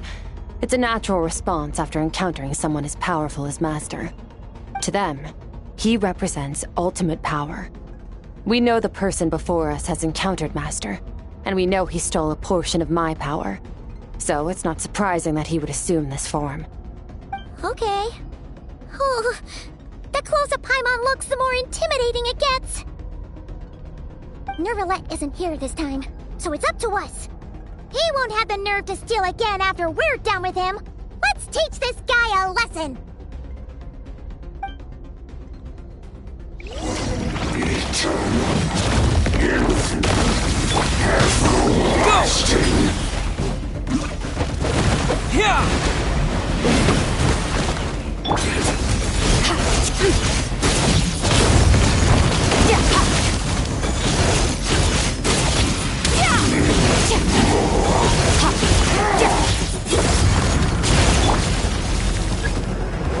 Haven't forgotten your training, I hope.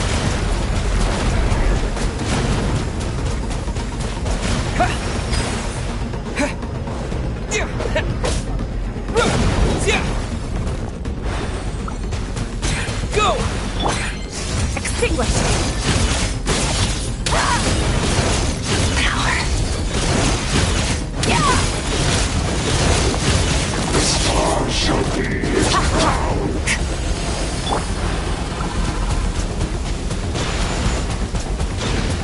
Go!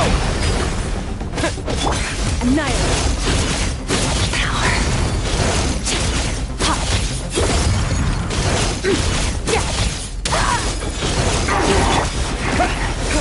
You track beyond this world. Water jet!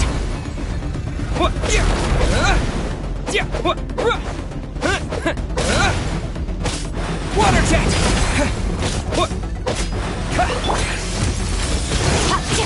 Mine to wield.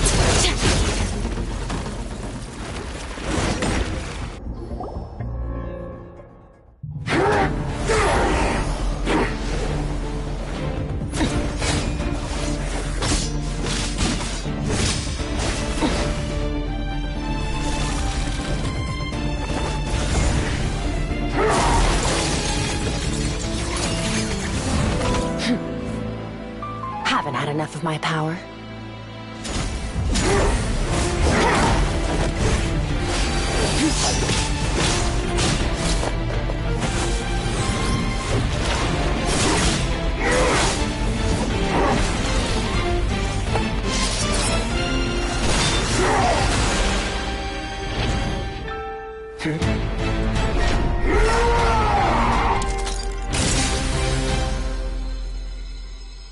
Well then, let's see how much more of this power you can handle.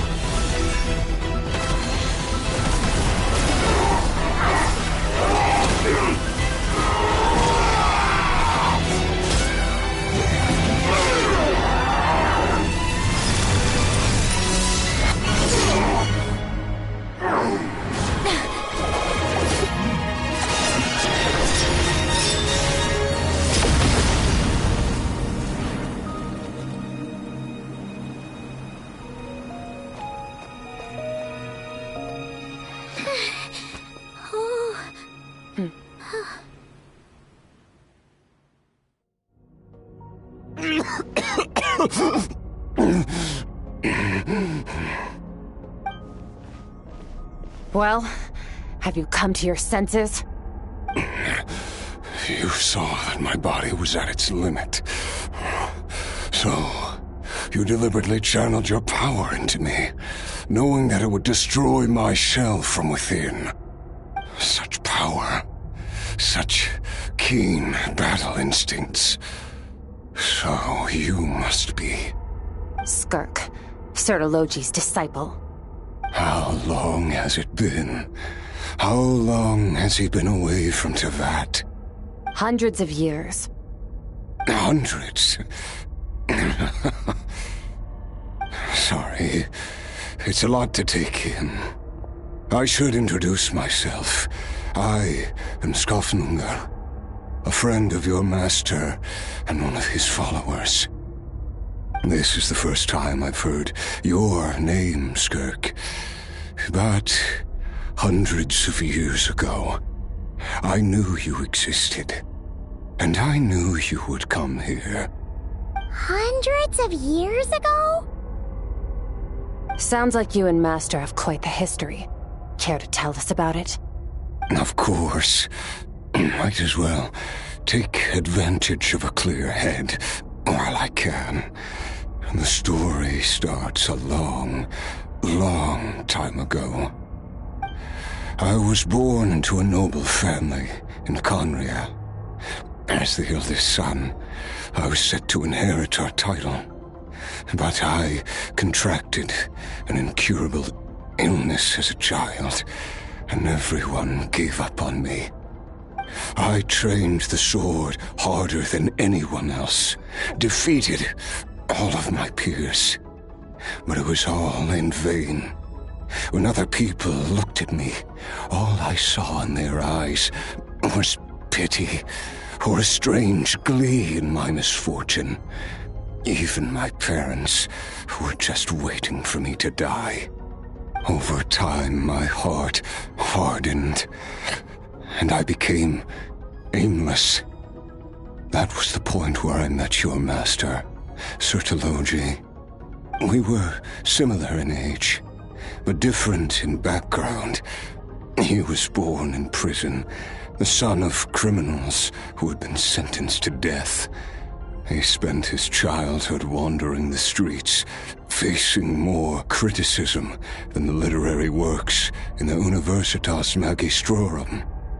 Yet, he always wore a smile on his face, as if kindness and malice were one and the same, and he could not see the difference. I still remember what he said to me when we first met. You need to fight to survive. Even if it's a losing battle, it should light a fire under you. How can you sit back like this and go down without a fight? That does sound like something he would say. He was the first to acknowledge that I was worth something, and he inspired me to keep going. When we sparred together, it was the first time I'd actually felt the thrill of combat. When I was 10, he stole forbidden research materials and managed to cure my illness. It was like there was nothing in this world he couldn't accomplish. When it came to the human form, he was always intent on pushing the boundaries of possibility.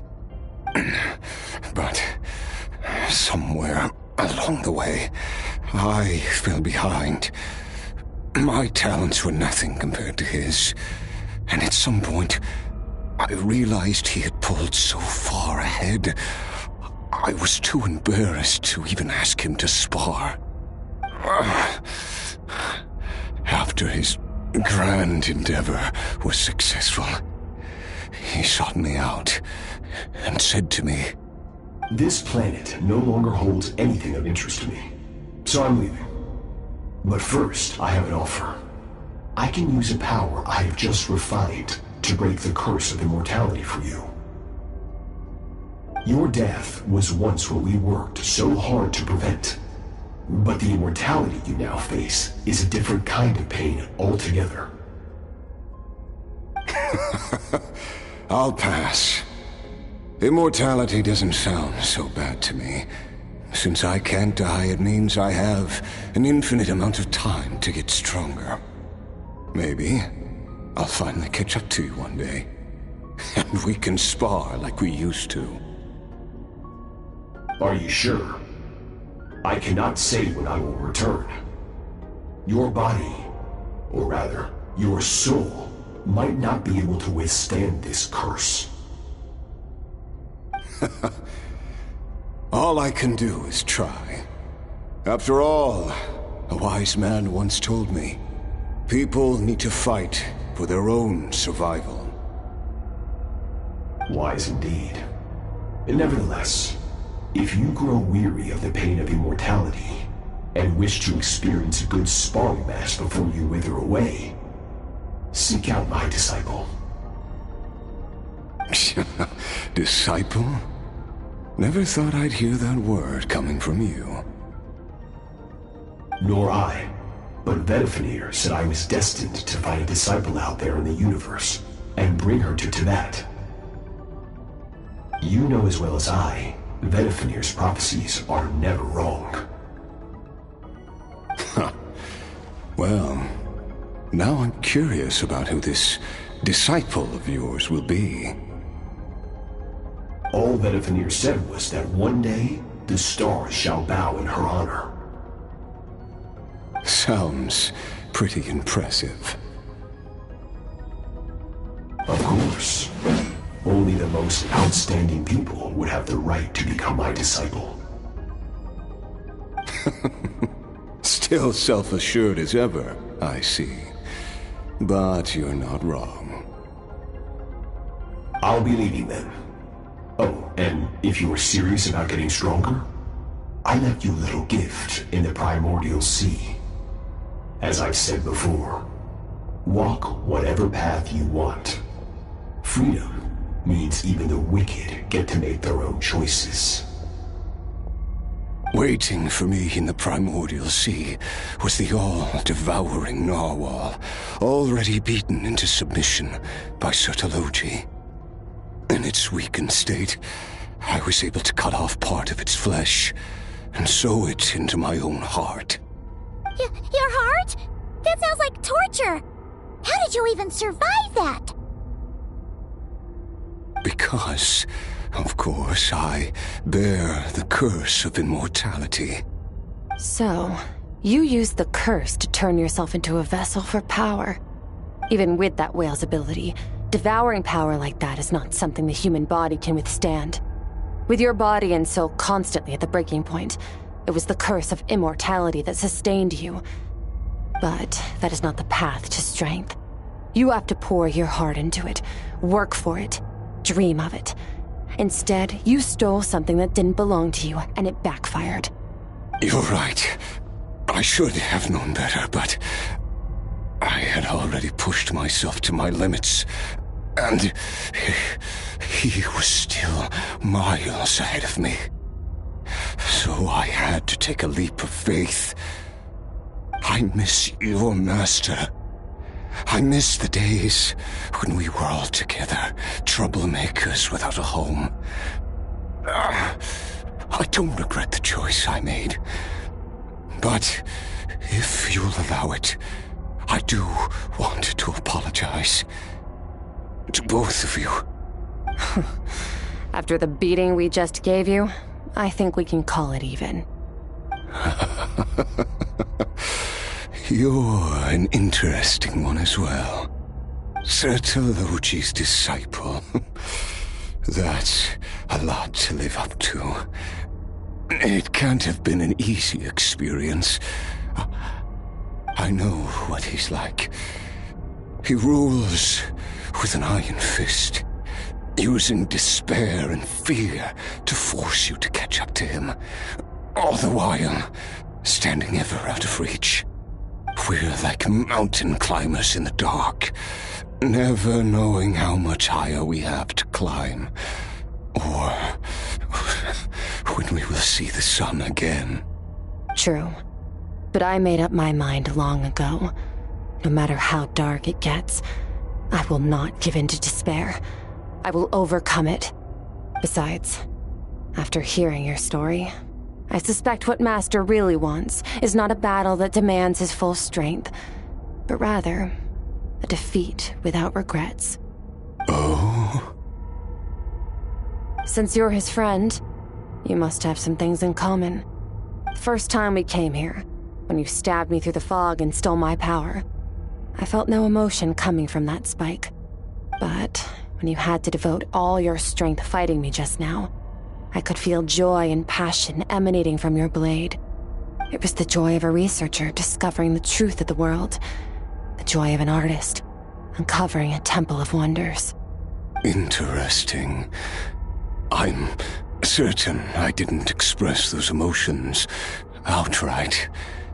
Yet you were able to read them from my blade, like a glimpse into my inner world. You're right. That battle brought me an unbridled sense of joy, and my defeat brings me no regret whatsoever. Exactly. I think Master also craves a battle like that. One where his opponent forces him to use all his strength, unlock the extent of his potential, and transcend his own limits. A battle to end all battles. After which, all can come to an end, including, perhaps, his life. For that very reason, good and evil are meaningless to him. He has one purpose, one goal: to complete himself. It's one of the secrets to his strength. Perhaps you're right. Perhaps that is his goal. What a battle that would be. Oh, to witness such a...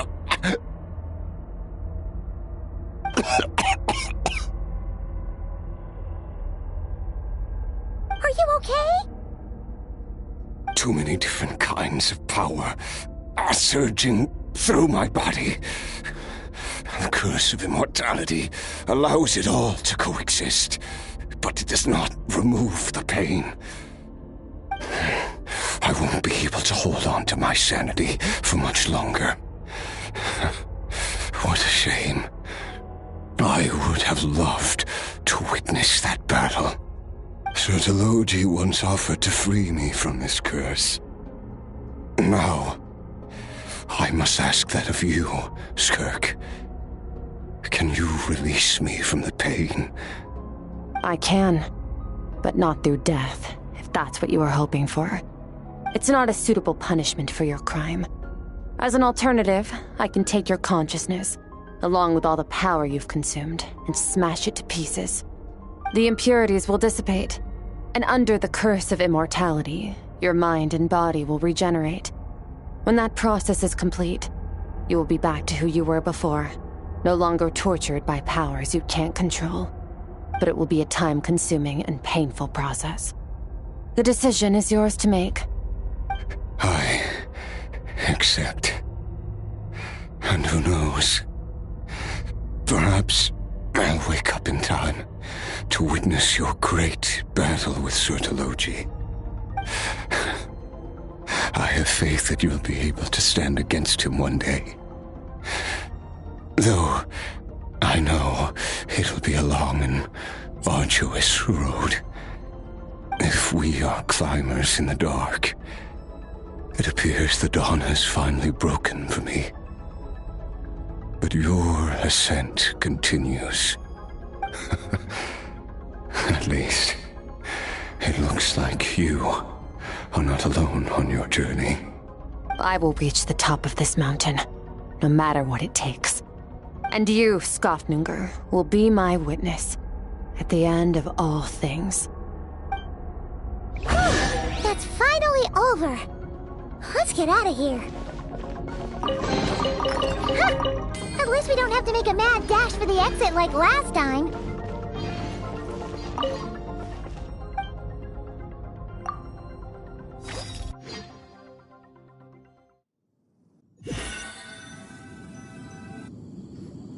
We did it! Oh, it's only been a few days, but it feels like forever. Once again, we've proved there's nothing we can't overcome. We're just that awesome. Wow, you sound even more confident than usual. Guess you really have become stronger.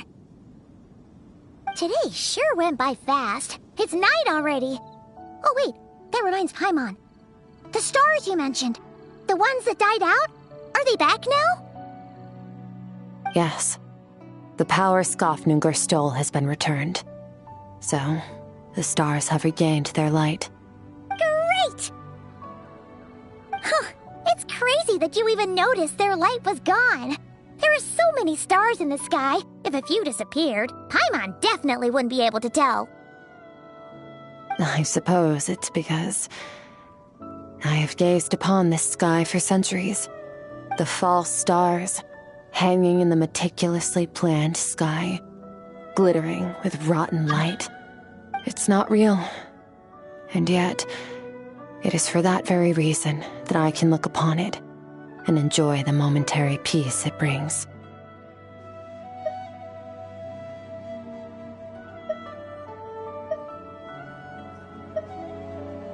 Even the most beautiful of bubbles has to burst. We will return to the real universe one day, whether of our own volition or not. Time marches ever forward. Even the innocent and naive will taste life's bitterness. Yet through hardship, we grow until we learn to seize the sands of time for ourselves and uncover our true strength. Though we gaze upon a false sky, its vastness and majesty is palpable. One can only wonder, what is it going to take for kindness to reign supreme in the vast expanse of the universe? Ugh, this is all going over Paimon's head. But if she knows one thing, it's that the Traveler always finds a way. Ever since we met, he has filled Paimon's days with happiness. No matter how tough things get, he always finds a way to make it better. If it's too big a job for one person, then we'll do it with two. And if two's still not enough, then three. We've met so many amazing friends and accomplished so many amazing things. As long as we don't give up, we can make any wish come true. I suppose when it comes to you, anything is possible. Well, I should be going. Now that my power is no longer isolated from my emotions, I need more practice to get used to it. I suppose fate will decide. Maybe we'll bump into each other on the street. Or maybe we'll reunite on a different planet entirely. Regardless, reunions and partings are but passing moments. More than anything, I hope that at the end of this journey, wherever it takes us, we stand in a world reborn. One without war, pain, or forced partings. One where new life can bloom, even where there was once nothing but scorched earth. For this, we must all work to become stronger. Goodbye, Traveler. Remember your training. Make sure to put it to use. Bye!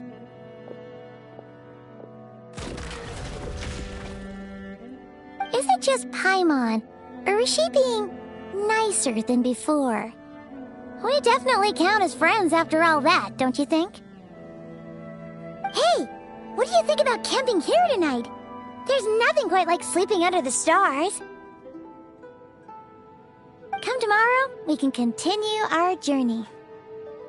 Oh, and since Paimon treated you to that super nice meal at Wanmin Restaurant, it's about time you returned the favor.